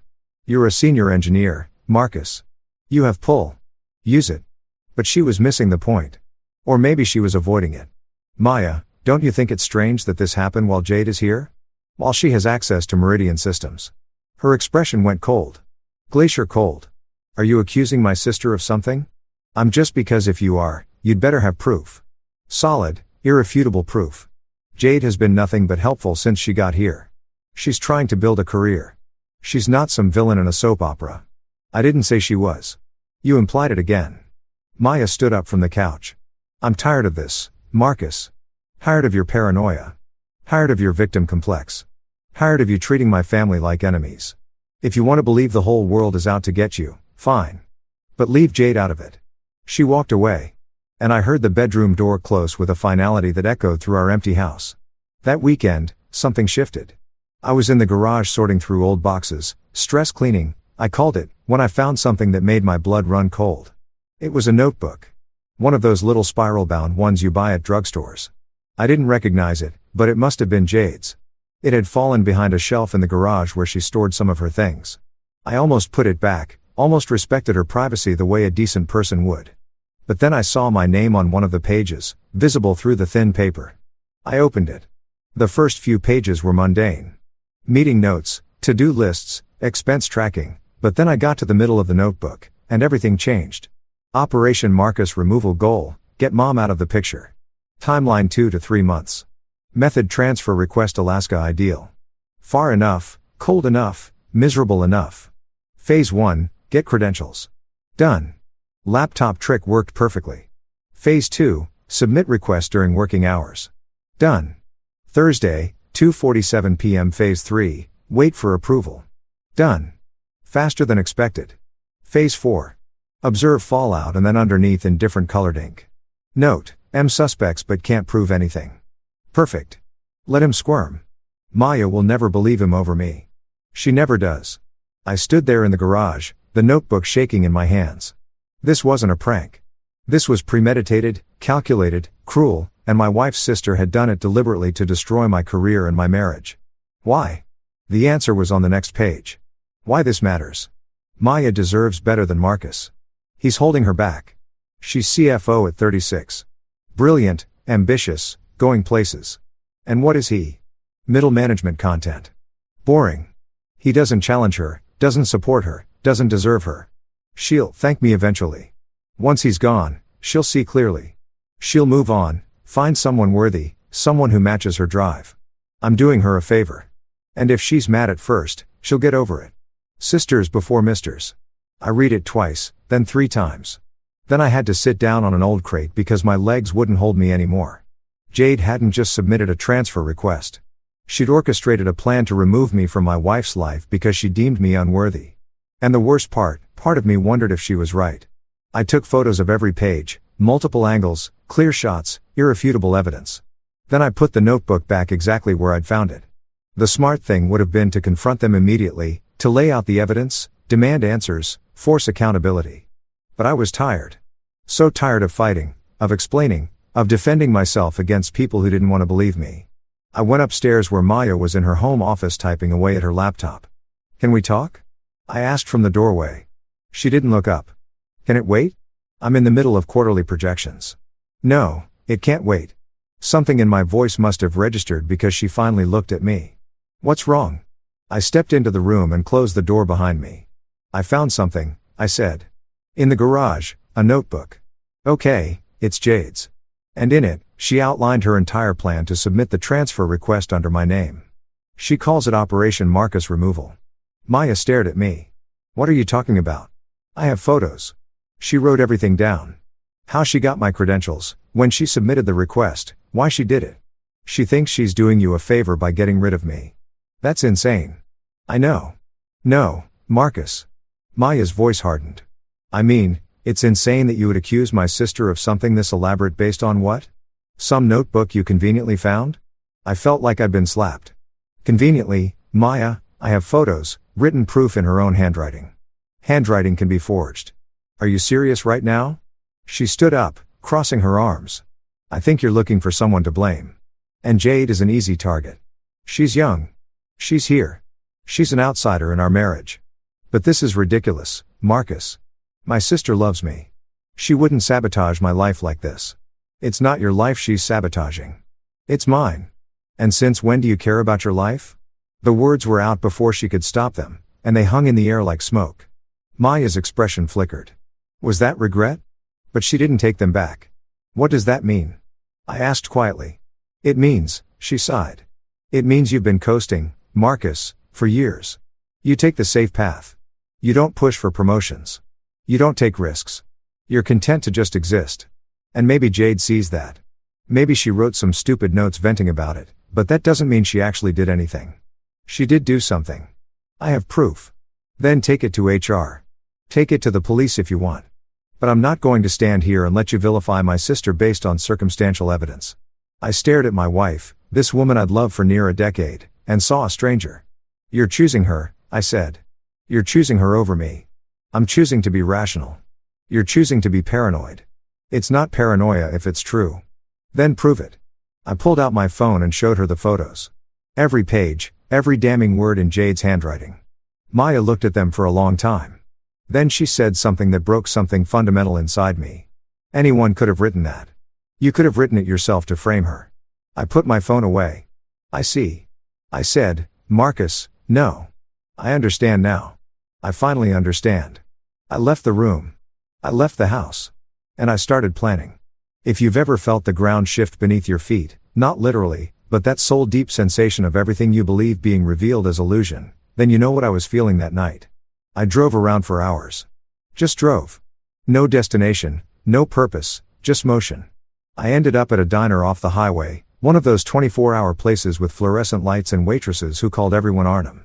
I ordered coffee I didn't drink and sat in a booth by the window watching the occasional car pass on the highway.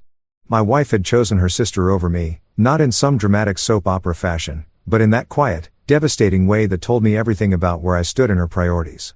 I had proof, written, photographic, irrefutable proof that her sister had deliberately sabotaged my career. And Maya's first instinct was to defend Jade, to question my sanity, to suggest I might be framing her. That last part hurt the most.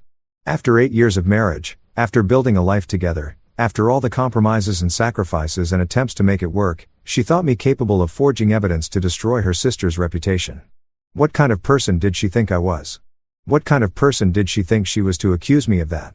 The coffee grew cold, the sky grew light, and slowly, painfully, a decision crystallized in my mind. I was done. Not done fighting. I was done staying. If my wife wouldn't believe me, wouldn't choose me, wouldn't stand by me, even when I had proof in hand, then what was the point? What was I fighting for? A marriage that existed on paper, but not in practice. A partnership where I was always the afterthought. A life where I was deemed unworthy by the people who were supposed to love me most. No, if they wanted me gone, I'd go, but not the way they expected. When I got home at dawn, Maya was asleep. Jade too, presumably. I went to my office and started planning. The transfer was to Alaska, specifically Anchorage. I'd been researching the city over the past few days, initially to build my case for why I couldn't possibly relocate. But now I looked at it with different eyes. Anchorage was beautiful. Mountains and ocean, wildlife and wilderness, a city that felt like the edge of the world. And maybe the edge of the world was exactly where I needed to be. I pulled up the transfer paperwork and started reading, really reading the details. The position was actually a step up. Senior systems architect, not just systems architect, higher salary, better benefits, more autonomy. Meridian's Anchorage office was smaller, more agile, less corporate. They were working on cutting-edge projects, environmental monitoring systems, disaster response networks, things that actually mattered. I'd been so focused on the betrayal, the injustice, the violation of my autonomy that I'd missed what was actually being offered. An escape, a fresh start, a chance to be someone other than Marcus Chen, the husband who wasn't good enough, the employee who was content to coast, the man who didn't take risks. I made a decision then and there I would accept the transfer. Not because I was forced to, not because I couldn't fight it, but because I was choosing it. Choosing to leave behind a marriage that had died years ago. A wife who didn't respect me. A life that had become a prison of quiet desperation. But I would do it my way. I would document everything first. The next few weeks were a master class in compartmentalization. At work, I officially accepted the transfer. Dan was surprised but supportive. Sometimes change is good, he said, clapping me on the shoulder. Alaska might be just what you need. He had no idea how right he was. At home, I acted normal, or as normal as things had been lately. Maya and I continued our careful dance of avoidance. We talked about logistics, the weather, the groceries, the utility bills, but never about anything that mattered. Never about the notebook. Never about the transfer. Never about us. She thought I'd given up. She was wrong. I was preparing. Every day after work, I'd spend an hour at the coffee shop down the street building my case. I organized the photos of Jade's notebook into a clear timeline. I pulled together the IT logs showing the login from the marketing department.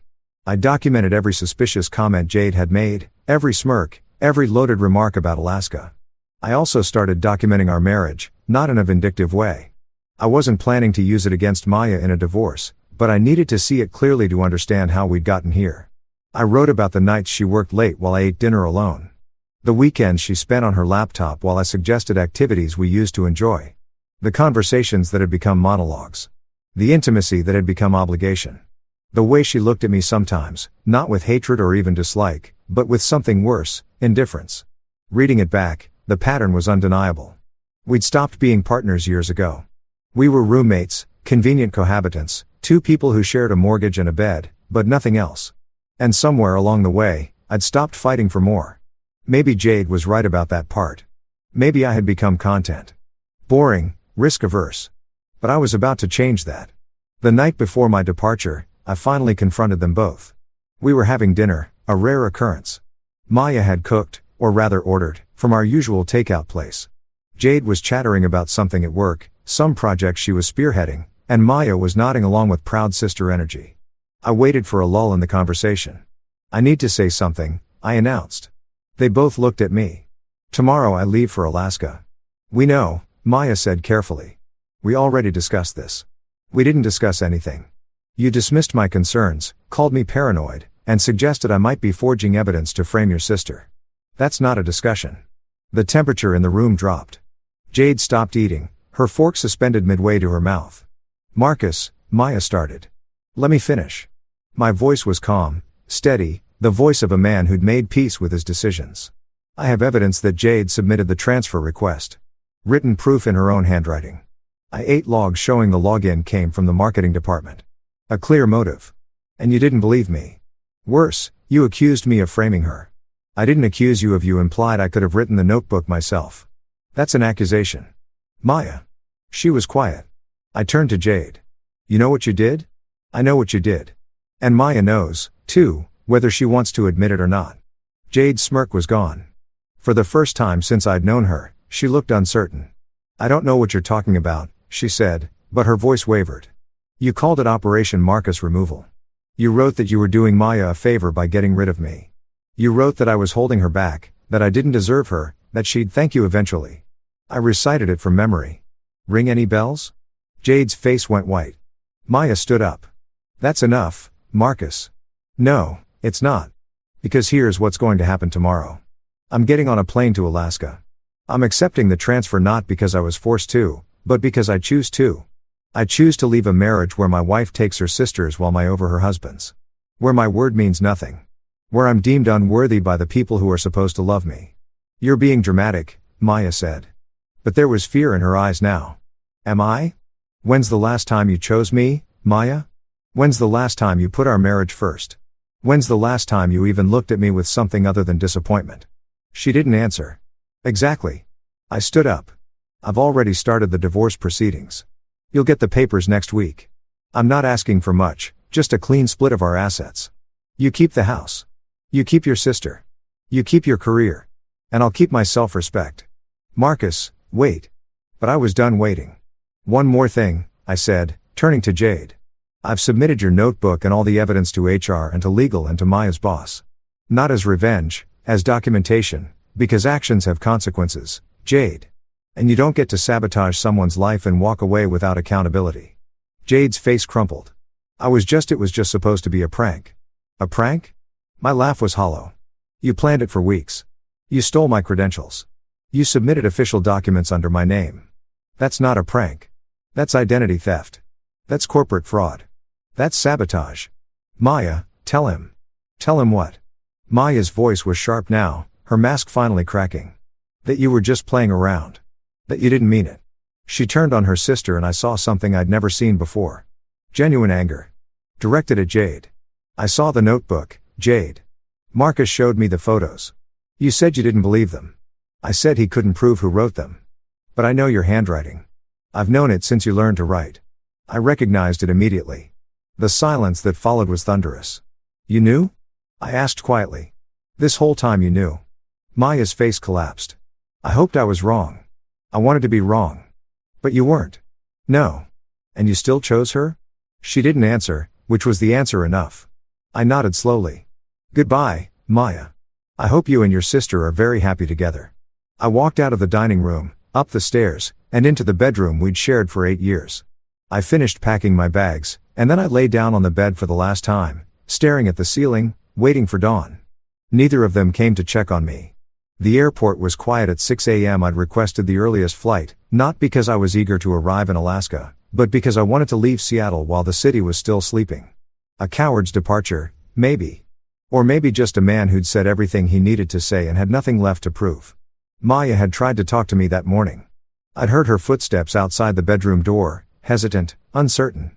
But she never knocked, never opened the door, just stood there for a long moment before walking away. That was our marriage in a nutshell. Two people standing on opposite sides of a door, neither willing to breach the distance. I called a cab instead of asking her for a ride.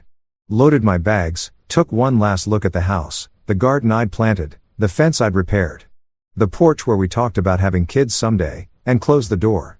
The cab driver was chatty. I wasn't. At the airport, I checked my bags and found my gate.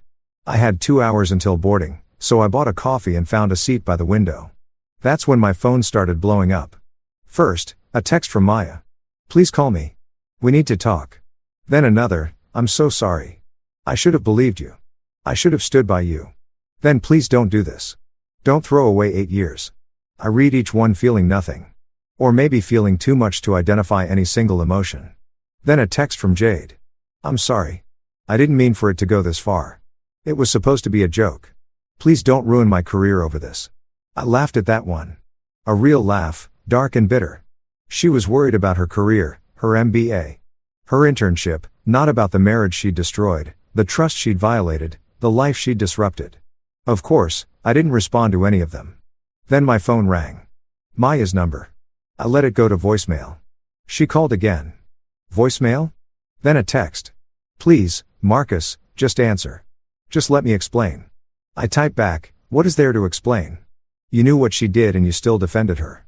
That's all I need to know." I was scared. I didn't want to believe my sister could be so cruel. And I didn't want to believe my wife could be so disloyal. But here we are. No response for a long time.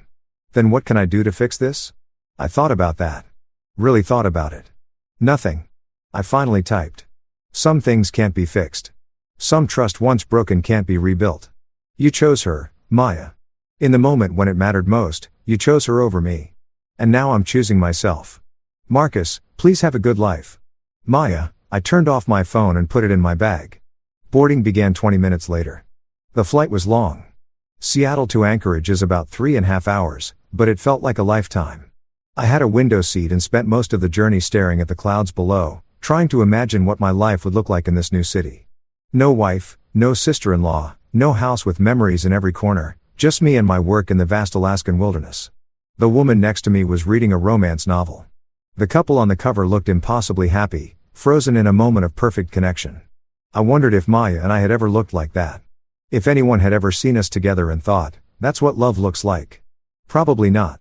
We've been comfortable once, content, but passionate, connected, in sync. Not for a long time.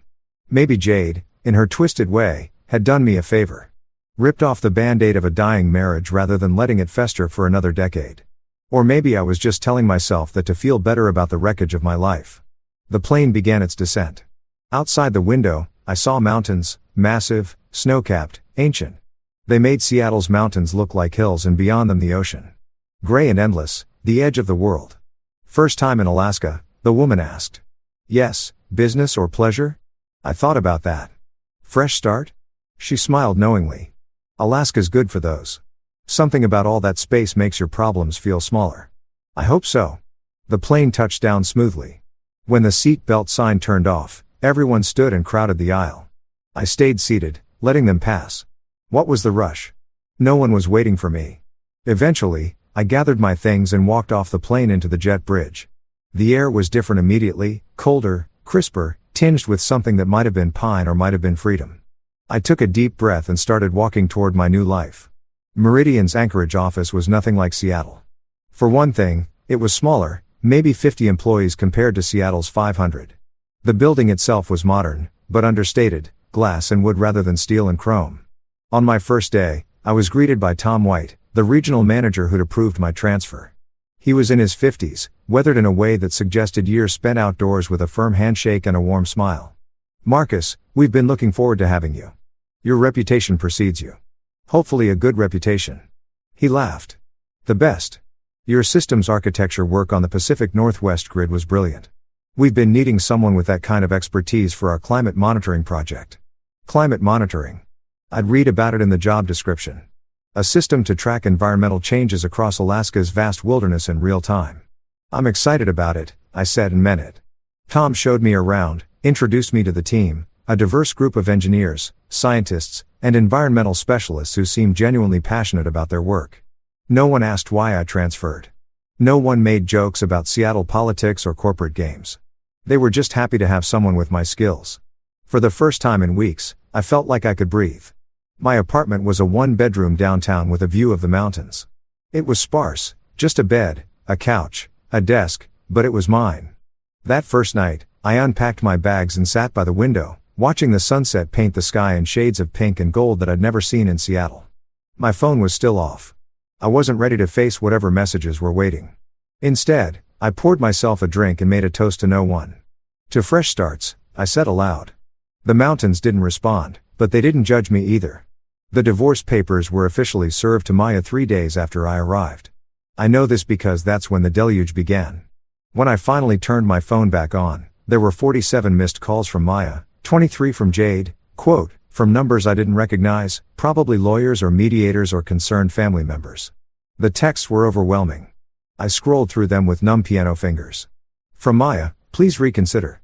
This is too sudden, too drastic. I made a mistake. I know that now. Jade confessed everything. She broke down last night. She knows what she did was wrong. Can we at least try counseling? Marcus, 8 years. 8 years together. Doesn't that mean anything? I love you. I know I haven't shown it, but I do. Please call me. Please. From Jade. I'm so sorry. I was jealous and stupid. I thought I was protecting Maya, but I was just being vindictive. Please don't press charges. I've already been fired from the internship. Isn't that enough? I never meant to destroy your marriage. I just wanted you to leave. I didn't think you would actually divorce her. I read them all, feeling distant from the emotions they were trying to evoke. Then I typed a reply to Maya. I've received the messages. I appreciate the apology, but it doesn't change anything. The divorce will proceed as planned. I wish you the best, but I can't be part of your life anymore. Please respect my decision and stop contacting me. I sent it before I could second guess this myself. To Jade, I sent nothing. Within minutes, Maya called. I didn't answer. She called again and again. Finally, I answered. Marcus. Her voice was thick with tears. Oh, thank God. I've been going crazy. I told you to stop calling. I can't just let you go like this. We need to talk. Really talk. We needed to talk years ago, Maya, when you started prioritizing work over us. When you stopped seeing me as a partner. When you let your sister move in without even consulting me. But we didn't talk then. And it's too late now. It's not too late. It's never too late. Marcus, I love you. I know I don't say it enough. You don't say it at all. But I do, and I miss you. The house feels empty without you. The house always felt empty. You just didn't notice because you were always working. She was quiet for a long moment. When she spoke again, her voice was smaller, more vulnerable than I'd ever heard. You're right. I wasn't present. I was so focused on my career, on proving myself, on being this powerful CFO that I forgot to be a wife. And when Jade came to stay, I was so happy to have family around that I didn't see how she was manipulating me. She wasn't manipulating you, Maya. She was showing you something you wanted to see. She told you I wasn't good enough, that I was holding you back, and you believed her because part of you already felt that way. That's not true, isn't it? You called me content, boring, risk-averse. Those aren't words of love, Maya. Those are words of disappointment. I was frustrated. You were honest. And your honesty showed me that you didn't respect me. That you saw me as a burden rather than a partner. That you were ashamed to be married to someone who was just a systems architect while you were climbing the corporate ladder. I was never ashamed.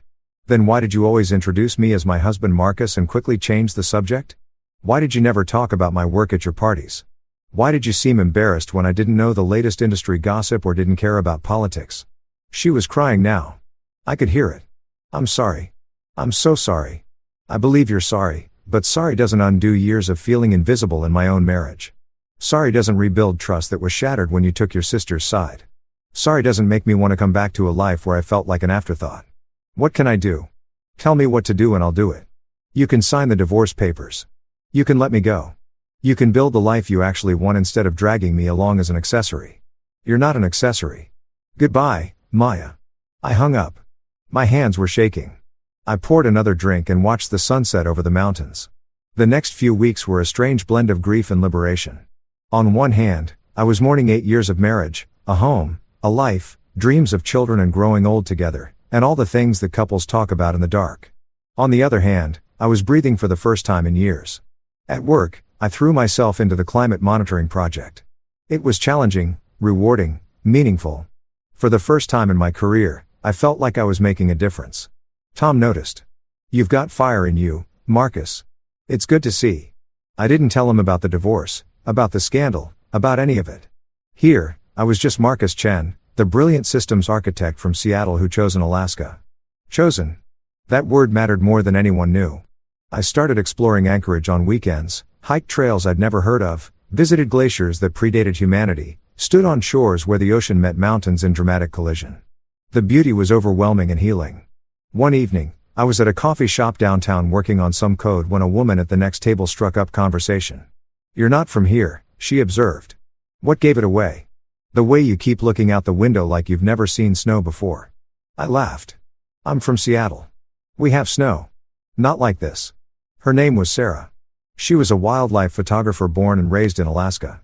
She had eyes the color of forest moss and a laugh that was as genuine as the wilderness she documented.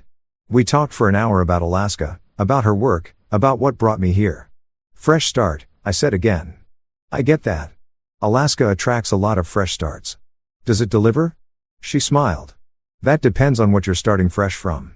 I told her some of it, not the whole story. That would take longer than one coffee conversation, but enough. A marriage that ended, a betrayal that catalyzed it. A choice to rebuild. She listened without judgment. You know what the native Alaskans say? She offered when I finished. What? They say the land heals what people break. Give it time. Let the wilderness work its magic. I looked out the window at the mountains standing sentinel over the city. I'm trying. That's all any of us can do. We exchanged numbers. Not in a romantic way. I wasn't ready for that. But in a way that felt like the beginning of friendship. Small steps. Maya stopped calling after the first month. I don't know if she'd given up or if my lawyer had intervened or if she'd finally accepted that our marriage was over. What I did get was a letter, not email, not text, an actual letter handwritten on cream stationery. Maya's handwriting was neat and controlled. The same handwriting I'd seen on 1,000 grocery lists and birthday cards. Dear Marcus, I've respected your wish for space. But before we finalize everything, I needed to say some things. Not to change your mind. I understand now that your mind is made up.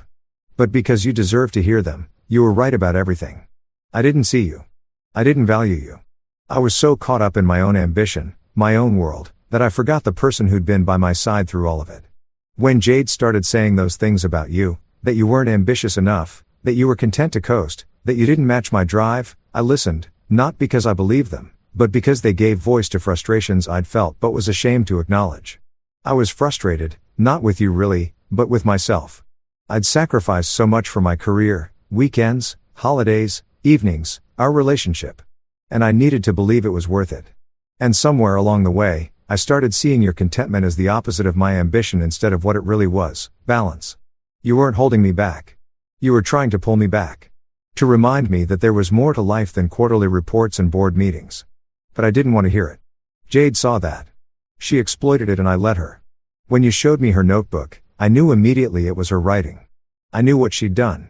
But I couldn't face it because facing it meant facing my own failures as a wife. Meant acknowledging that I'd created an environment where my sister felt justified in sabotaging my marriage for my own good. So I chose denial. And in doing so, I chose her over you. I don't blame you for leaving. I would have left too. What I do blame myself for is not fighting harder to make you stay. For not getting on my knees and begging you to give me another chance. For not showing you through actions that I could change. But maybe that's the point. If I'd really loved you the way you deserved, I wouldn't have needed to beg. You would have wanted to stay. I've signed the divorce papers. My lawyer will send them this week. You'll get everything you asked for. Not because I'm trying to assuage my guilt, but because it's fair. Jade has moved out. She went back to our parents' house. We're not speaking currently, which I know will surprise you given how fiercely I defended her. But some betrayals are too deep even for sisterly loyalty. She didn't just betray you, she betrayed me. She used my weaknesses against me, manipulated my fears, and destroyed my marriage with a smile. I'm working with a therapist. Learning to see the patterns that all led us here. Learning to be present instead of perpetually somewhere else. Learning that ambition without foundation is just running in circles. I hope Alaska is everything you need it to be. I hope you find the peace you're looking for. I hope someday you find someone who sees you clearly and loves you without reservation. You deserve that, Marcus.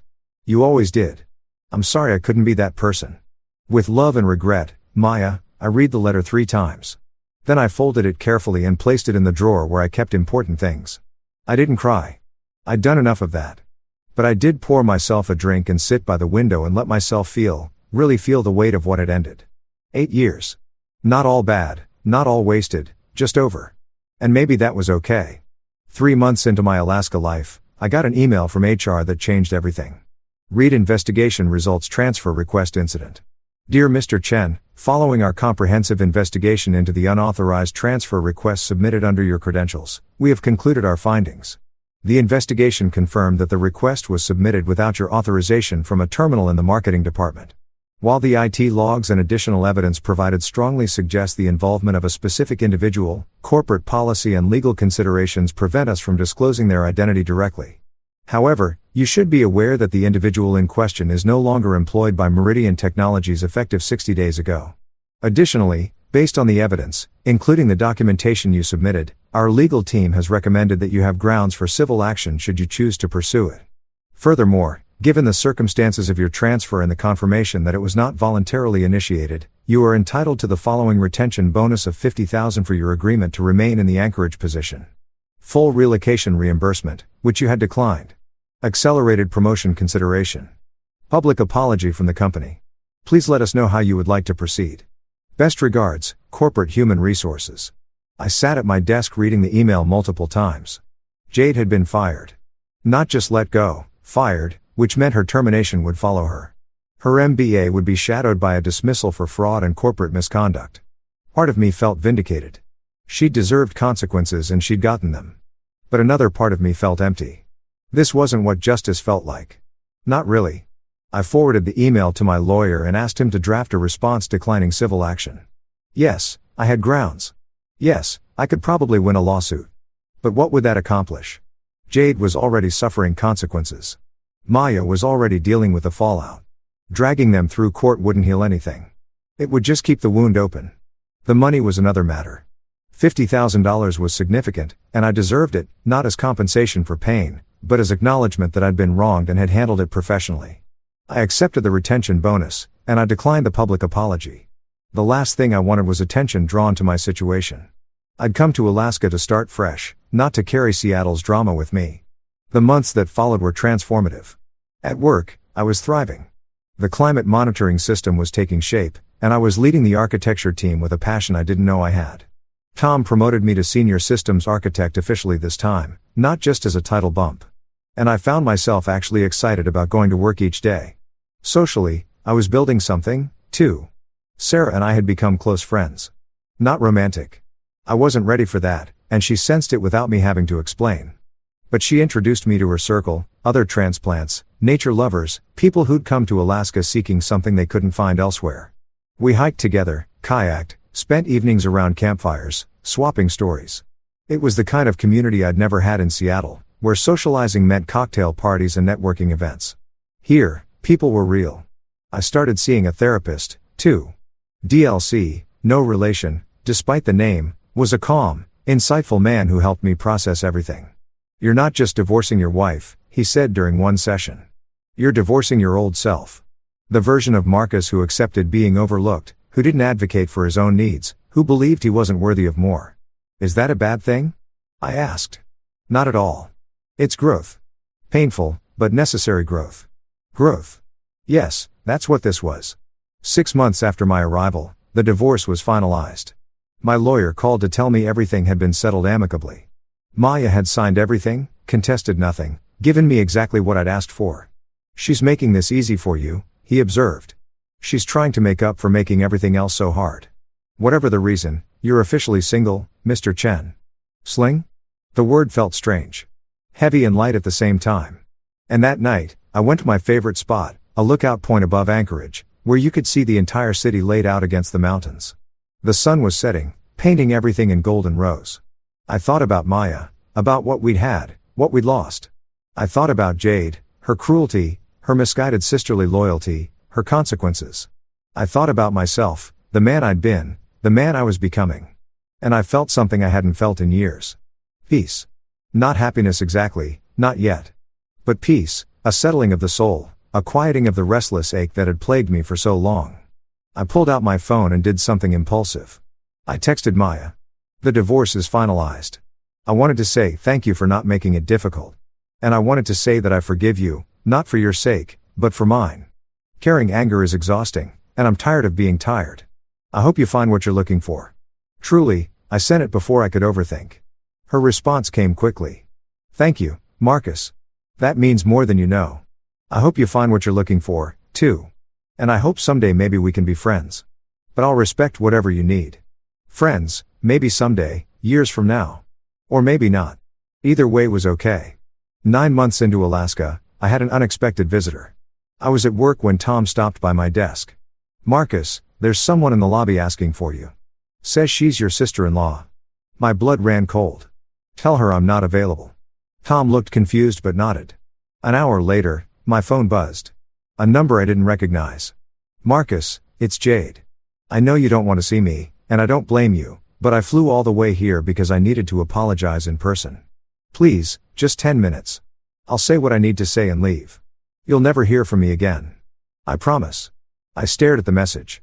Every instinct told me to ignore it, to maintain the distance I'd created, to protect my peace. But another part of me, the part that was healing, growing, becoming, knew that unfinished business had a way of haunting you. I texted back, coffee shop on 4th Street, 6 p.m. You have 15 minutes. She looked different, smaller, somehow, dimmer. The confident, smirking Jade I'd known was gone, replaced by someone who looked like she hadn't slept well in months. She was sitting at a corner table when I arrived, clutching a cup of tea like it was a lifeline. When she saw me, tears immediately filled her eyes. Thank you for coming, she whispered. I sat across from her. You have 15 minutes, she nodded. I don't know where to start. How about with why? She took a shaky breath. I loved Maya. I still do. She's my big sister, my role model, my everything. And when I came to stay with you both, I saw how unhappy she was, how stressed, how stretched thin between work and home. And you blamed me. I did. I thought you were the problem. You were so calm, so content. While she was killing herself to climb the corporate ladder, you were just existing. I thought you were dead weight. Thought if I could just remove you from the equation, she'd be free to fly. By destroying my career and my marriage by giving her options. That's how I justified it. Not destroying, freeing. That's a convenient way to frame sabotage. She flinched. I know, God. I know. I've had months to sit with what I did. Months of therapy, of self-reflection, of Maya not speaking to me. Her voice cracked. Do you know what it's like to lose your sister? The person you thought you were protecting? I know what it's like to lose a wife. And that's my fault. Yes. She was crying now, tears streaming down her face. I'm so sorry, Marcus. I'm so incredibly sorry. I was arrogant and cruel and I ruined everything. Your marriage, your career, your trust in people, my relationship with Maya, everything. I let her cry. Didn't comfort her. Didn't judge her. Just let her feel the weight of what she'd done. Finally, she collected herself. I'm not asking for forgiveness. I don't deserve it. I'm asking for acknowledgement that I know what I did was wrong, that I'm getting help, that I'm trying to be better, and flying across the country to tell me this accomplishes what exactly? Closure for both of us. I needed you to see that I'm not the person who wrote those things in that notebook. Not anymore. I was jealous and vindictive, and I hurt someone who didn't deserve it. But I'm trying to change. Are you? Yes, I studied her, looking for signs of manipulation, of hidden agenda, but all I saw was a broken young woman who'd made a terrible choice and was living with the consequences. You want acknowledgement? I said finally. She nodded. Fine. I acknowledge that you made a mistake, a serious, damaging mistake that hurt multiple people. I acknowledge that you seem to regret it, and I acknowledge that you're trying to be better. I lean forward. But Jade, acknowledgement isn't forgiveness, and it's not absolution. What you did had real consequences. Your actions, your prank, as you called it, ended a marriage, upended my life, and damaged your relationship with your sister. Those consequences don't disappear because you're sorry. I know. Do you? Yes. She met my eyes. I lost everything, too, Marcus. My internship, my reputation, my sister. The MBA I worked so hard for is useless because no one will hire me with a termination for fraud on my record. I'm living with my parents, working part-time at a bookstore, trying to figure out what to do with my life. She laughed hollow and sad. I wanted to save Maya from a life I thought was beneath her. Instead, I destroyed my own future. Poetic justice, I thought, but I didn't say it. What do you want from me, Jade? Really? She thought about it. I want to know that someday, maybe years from now, you'll be able to think of me without hating me. That you'll remember I was young and stupid and made a terrible choice, but that I owned it and tried to be better. I don't hate you. You don't. Hate takes energy, and I don't want to give you that much power over my emotions anymore. She nodded slowly. That's fair. I don't hate you, I repeated. But I don't want you in my life either. Not now. Maybe not ever. You need to be okay with that. I am. Good. I stood up. Your 15 minutes are up. Marcus, I paused. Thank you for listening. For not just throwing me out, for being decent even after everything. I'm trying to be the kind of person I want to be. And that person doesn't throw people out without hearing them. Even people who have hurt him. Maya was wrong about you. You're not content in a bad way. You're solid, grounded, and apparently I'm not the only one who didn't see that until it was too late. Goodbye, Jade. Goodbye, Marcus. I left the coffee shop and walked into the Alaskan evening. The mountains were there, same as always, solid, grounded. Maybe we weren't so different after all. A year into my Alaska life, something shifted. Not externally. Externally, things were going well. My work was fulfilling. My friendships were genuine. My apartment was starting to feel like home. No, what shifted was internal. I realized I was happy. Not the ecstatic fireworks happiness of new love or major achievement, but a quiet, steady happiness, the kind that comes from being exactly where you're supposed to be. I noticed it on a random Tuesday evening. I was making dinner, actually making it, not just reheating takeout and listening to music. Nothing fancy, just pasta with vegetables and a decent wine. And I was humming. When's the last time I'd hummed? Years, probably. In Seattle, my evenings had been silent. Maya worked late or brought work home. We'd eat in front of our respective screens, then retreat to separate corners of the house. But here, in my small Anchorage apartment with mountains out the window and pasta on the stove, I was humming. That night, I called her Chen. I think I'm happy, I told him. He laughed. You sound surprised. I am. After everything, I didn't think I'd get here. What does here feel like? I thought about it. Peaceful, present, like I'm finally living my life instead of just existing in it. That's wonderful, Marcus. Really? You've done hard work to get here. Feels like the hard work is just beginning. What do you mean? I mean, I've healed from my marriage, from the betrayal, from the self-doubt. But now comes the scary part, which is building something new. Opening myself up to possibility again, risking pain. Growth always requires risk. I know, but after being burned so badly, you're afraid. Terrified. That's normal and healthy. It means you take connection seriously. I do. So, what are you going to do about it? I knew the answer even as I asked the question. Sarah and I were hiking one weekend, a trail she'd done dozens of times, but I'd never attempted. The kind of hike that left you breathless, not from exhaustion, but from beauty. I'm thinking about staying, I told her as we rested on a rocky overlook. She looked at me. You weren't sure? At first, no. I thought Alaska was temporary, a healing place. Eventually, I'd go back to Seattle, back to my real life. And now, I realize this is my real life. The one I actually want, not the one I thought I should want. She smiled. Alaska has a way of doing that. Showing you what matters. What about you? Did Alaska show you what matters? Every day. We sat in comfortable silence, watching an eagle circle overhead. Marcus, yeah, I'm glad you stayed. Me, too. That night, I did something I'd been considering for weeks. I wrote a letter not to Maya or Jade, to myself. Dear Marcus, it's been a year since you stepped off that plane into the Anchorage air. A man fleeing pain and searching for meaning. You found both. The pain, it hasn't disappeared. Some nights you still wake up with an ache where your marriage used to be. Some days you catch yourself about to text Maya something funny, then remember you can't. Some moments you wonder if you made the right choice, if you gave up too easily, if things could have been different. They couldn't have. You know that now. Your marriage ended not with the transfer request, not with the notebook, not with Maya's defense of her sister. It ended slowly over years as two people stopped seeing each other. The rest was just the revelation.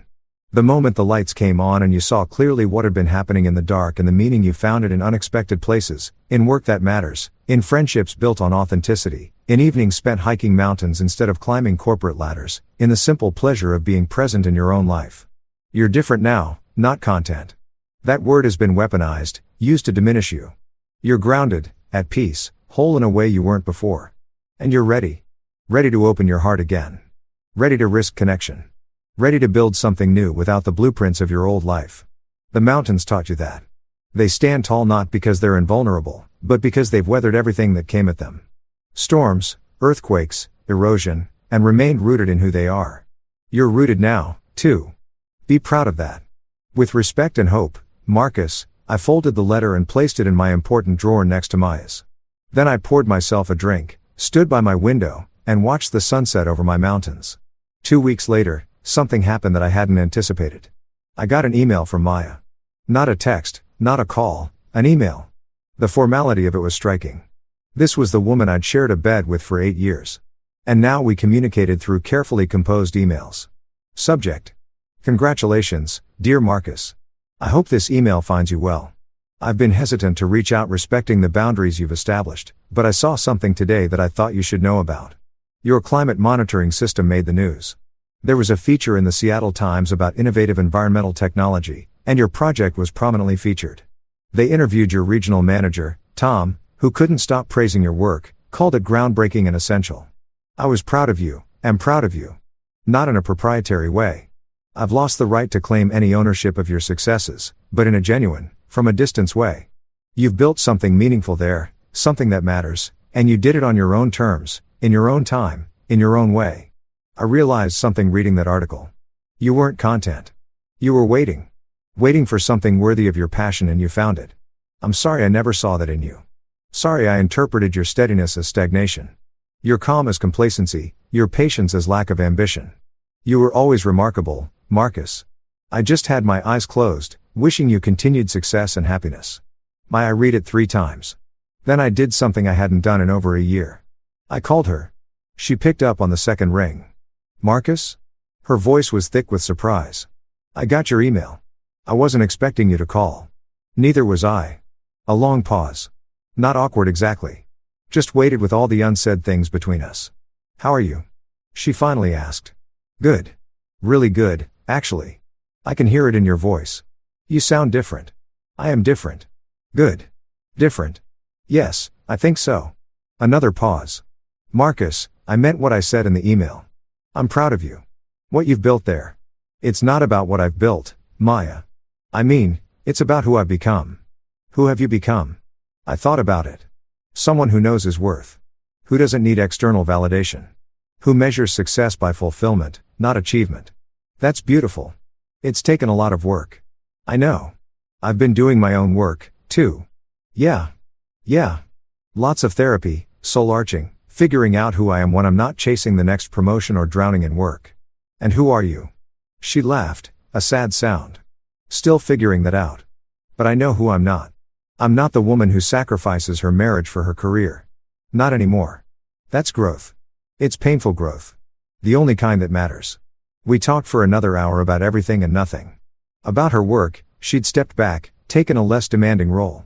About Jade, they were slowly rebuilding their relationship. About Alaska, she wanted to visit someday. About the future, both our futures, separate but somehow still intertwined in that way of people who once loved each other. When we finally hung up, I felt something release in my chest. Closure maybe, or maybe just peace. The next morning, Sarah and I met for coffee. You look different, she observed. I talked to Maya last night. Her eyebrows rose. And I think I'm finally past it. Like really past it. Not pretending I'm fine past it. Actually past it. What does that feel like? Like I've put down a weight I didn't realize I was carrying. She smiled. That's huge, Marcus. It is. So what now? What do you mean? I mean, You've done the hard work. You've healed. You've built a life here. You've even made peace with your ex. She leaned forward. What's next?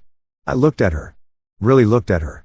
Her forest moss eyes, her genuine smile, her soul that seemed to understand things without needing them explained. Sarah. Yeah. Would you want to have dinner with me? Not as friends, as something else. Her smile widened. I thought you'd never ask. Our first official date was on a Friday evening. I picked her up at her studio apartment, a cozy space filled with her photographs, all that Alaskan wilderness captured in stunning detail. You're nervous, she observed as I fumbled with my jacket. Is it that obvious? You've rearranged your collar 3 times, I laughed. I haven't done this in a long time. Done what? Dated or felt something real for someone? Both. She took my hand. Me neither. So, we'll figure it out together. We went to a restaurant.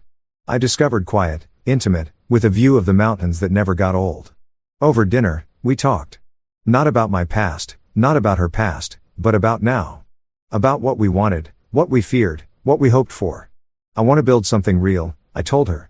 Something grounded in mutual respect where both people are seen and valued. That's not too much to ask for. In my experience, it is. Then your experience has been with the wrong people. I looked at her across the candlelight. Maybe she was right. The weeks that followed were wonderful. Sarah and I took things slow. Coffee dates turned into dinner dates, turned into weekend hikes, turned into lazy Sunday mornings. She was everything Maya wasn't. Present, attentive, grounded in the moment rather than always reaching for the next thing. But more than that, she saw me. Not the version of me that was lacking something, but the whole person. My calm was wisdom, not complacency. My contentment was peace, not resignation. My steadiness was strength, not weakness. You know what I love about you? She said one evening as we watched the northern lights dance across the sky. What? You're complete. Not in a way that doesn't need anyone else. In a way that chooses to share what you have rather than seeking someone to fill your gaps. That's the nicest thing anyone's ever said to me. It's all so true. I pulled her close. I think I'm falling for you, I said. Good, because I'm already there. 6 months later, I got a letter from Maya. Not an email this time, an actual letter like before. Dear Marcus, I heard through the corporate grapevine that you're seeing someone. I won't pretend it doesn't sting, knowing you've moved on, knowing you found someone who sees what I failed to see. But the sting is my own issue, born of regret, not jealousy. You deserve happiness, Marcus. You always did. I'm writing because I'm getting married again. To someone I met in therapy of all places. His name is David. He's a writer. Quiet, introspective, grounded, the opposite of who I thought I wanted, which means he's probably exactly what I need. We're not rushing things. After the way my marriage to you ended, I'm terrified of making the same mistakes. David understands that. He's patient, present, reminds me to slow down, to be here, to not let ambition consume everything else. Sound familiar?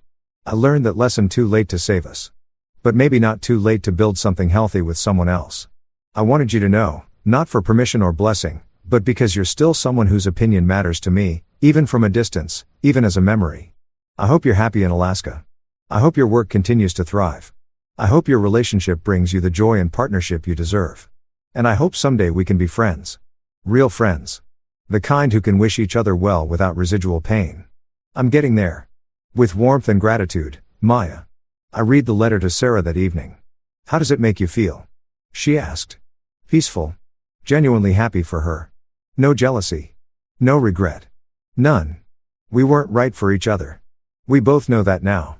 And we've both found people who are right for us. That's mature. That's growth. She kissed me. I love who you are. I love who I'm becoming. 2 years after my arrival in Alaska, I stood at that same lookout point where I'd first found peace. So much had changed. The climate monitoring system was fully operational, receiving national attention for its innovation. Tom had promoted me to lead architect for the entire region. Sarah and I had moved in together, a house on the outskirts of Anchorage with enough land for her to set up a proper photography studio and enough space for us to build a life. We'd adopted a dog, a husky mix named Bear, who seemed as at home in the wilderness as we were. The divorce felt like a lifetime ago, not forgotten, never forgotten, but integrated into my story rather than defining it. Maya and I exchanged emails occasionally, friendly, warm, without the weight of our past. She'd married David, seemed happy, had found balance. Even Jade had found her way. She'd gone back to school, pivoted to social work. We weren't friends, probably never would be, but the anger had faded. She was trying to be better, and that was all anyone could do. Standing on that overlook, mountains stretching endlessly before me, I thought about the journey, the betrayal that felt like devastation. The decision that felt like escape, the rebuild that felt like salvation. And the revelation, the slow, painful, necessary revelation that sometimes the worst thing that happens to you becomes the best thing for you. Not because trauma is good, not because betrayal is justified, but because how you respond to pain defines who you become. I'd been given a choice. Stay bitter or grow better. I chose growth. Years later, 5 to be exact, I found myself in a coffee shop in downtown Anchorage, waiting. Sarah was meeting me there after a gallery showing of her work. She'd become known for her environmental photography, images that captured both the beauty and the fragility of Alaska's wilderness. I was proud of her, of us, of what we'd built. We'd married 2 years ago in a small ceremony by a glacier. Just us, a few close friends, and the witnesses that mattered most. The mountains, the water, the endless sky, no drama, no betrayal, no family politics, just love witnessed by wilderness. I was scrolling through my phone when someone walked up to my table. Marcus. I looked up and there was Jade. She looked different, older, more settled. The anxious, vindictive energy I remembered was gone, replaced by something calmer. Jade, I thought it was you, small world. What are you doing in Alaska? Work trip. I'm with a non-profit now doing community outreach. She hesitated. Can I sit just for a minute? I gestured to the chair across from me. How long has it been? She asked. 5 years since you came to apologize, and before that. 6 years since the transfer. 6 years. She shook her head. Feels like a lifetime ago. It was a lifetime ago. We're all different people now. Are we though? Or are we just better versions of who we were? I considered that. Maybe both. I've thought about you over the years. Wondered if you were happy, if you'd found what you were looking for. I have. Good. She smiled, a genuine smile. Nothing like the smirk I remembered. I'm glad. How's Maya? She's good. Really good. David's wonderful for her. They just bought a house in Portland. She's doing consulting now. Flexible hours, better work-life balance. She seems peaceful. That's good to hear. And you and she, we email sometimes. Nothing heavy, just checking in. That's healthy. It is. Sarah walked in, then spotted me, and came over with a bright smile. Hey, you. Gallery went great. They sold 3 pieces. That's amazing. I stood to kiss her. Jade watched us, and I saw something flicker across her face. Not jealousy, understanding maybe, or recognition. Sarah, this is Jade, Maya's sister. Sarah's expression flickered, too. She knew the story, but she recovered quickly. Nice to meet you, she said, extending her hand. Jade took it. You too. Marcus talks about you in his emails to Maya. He's clearly very happy. We are. We made small talk for a few more minutes. Then Jade stood. I should go. My team is waiting. Take care of yourself, Jade. You too, Marcus. She paused. Thank you. For what? For being gracious after everything. For not hating me. I never hated you. I told you that. But you could have and you didn't. That says a lot about who you are. She left. Sarah took her seat, looking at me with curiosity. That was strange, unexpected, surreal. All of the above. She took my hand. Are you okay? I am actually really okay. What did she say? Nothing earth-shattering. Just closure, I guess. Final closure. Do you need that? I thought I already had it, but maybe there are layers to closure. This felt like the last one. How so? I thought about it.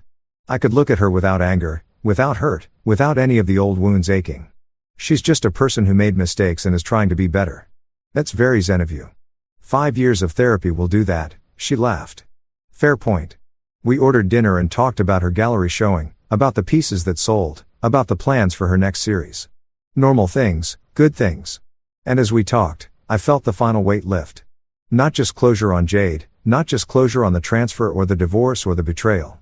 Closure on the version of me who needed to prove anything. I was here in Alaska with Sarah, building a life that was meaningful and grounded and real. The rest was just story.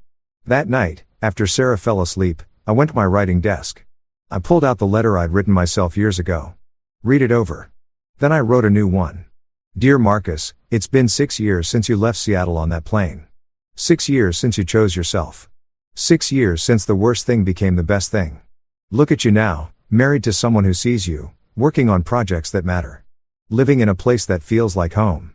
Surrounded by mountains that remind you daily of who you are. Solid, grounded, weathered, but strong. You did it.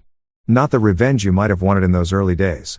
Not the dramatic takedown, the public humiliation, the vindication that proves your worth to everyone who doubted you. Something better. You lived well.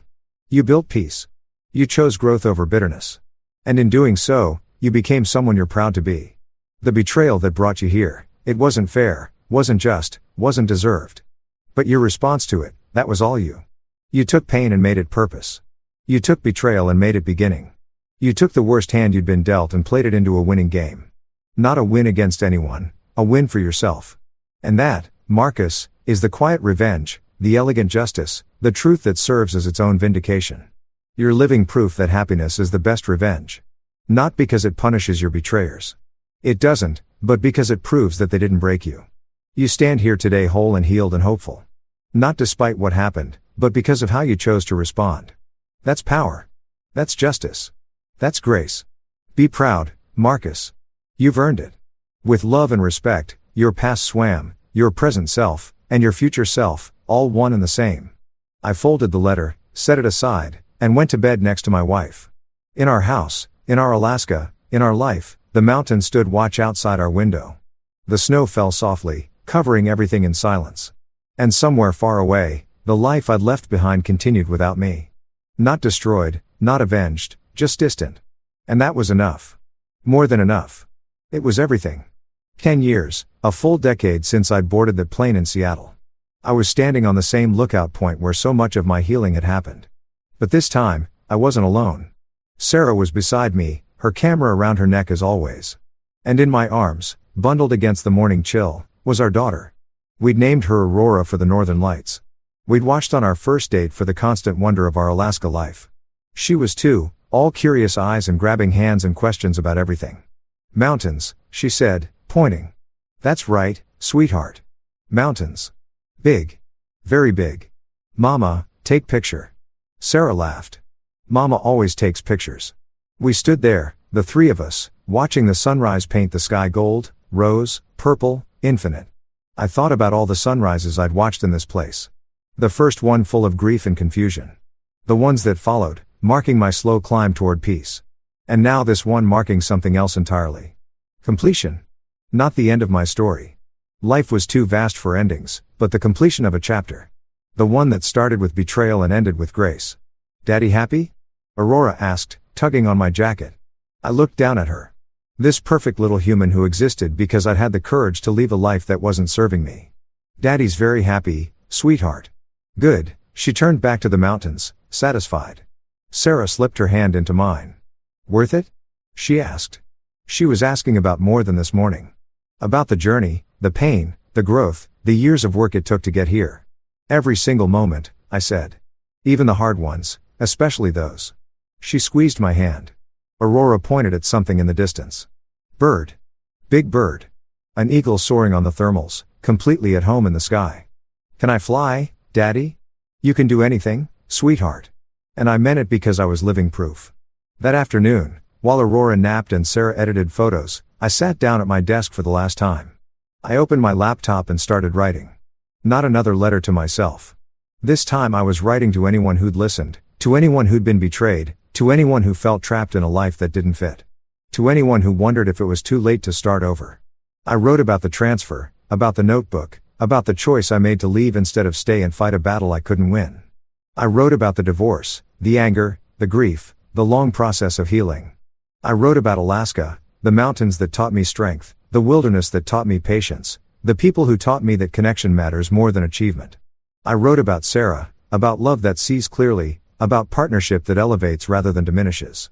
I wrote about Aurora, about second chances and new beginnings. And I wrote about the quiet revenge of living well. Not because revenge is virtuous. It isn't. But because there's justice in proving that you're unbreakable. There's power in building beauty from ashes. There's grace in wishing your betrayers well while walking away towards something better. The story took weeks to write, months to refine.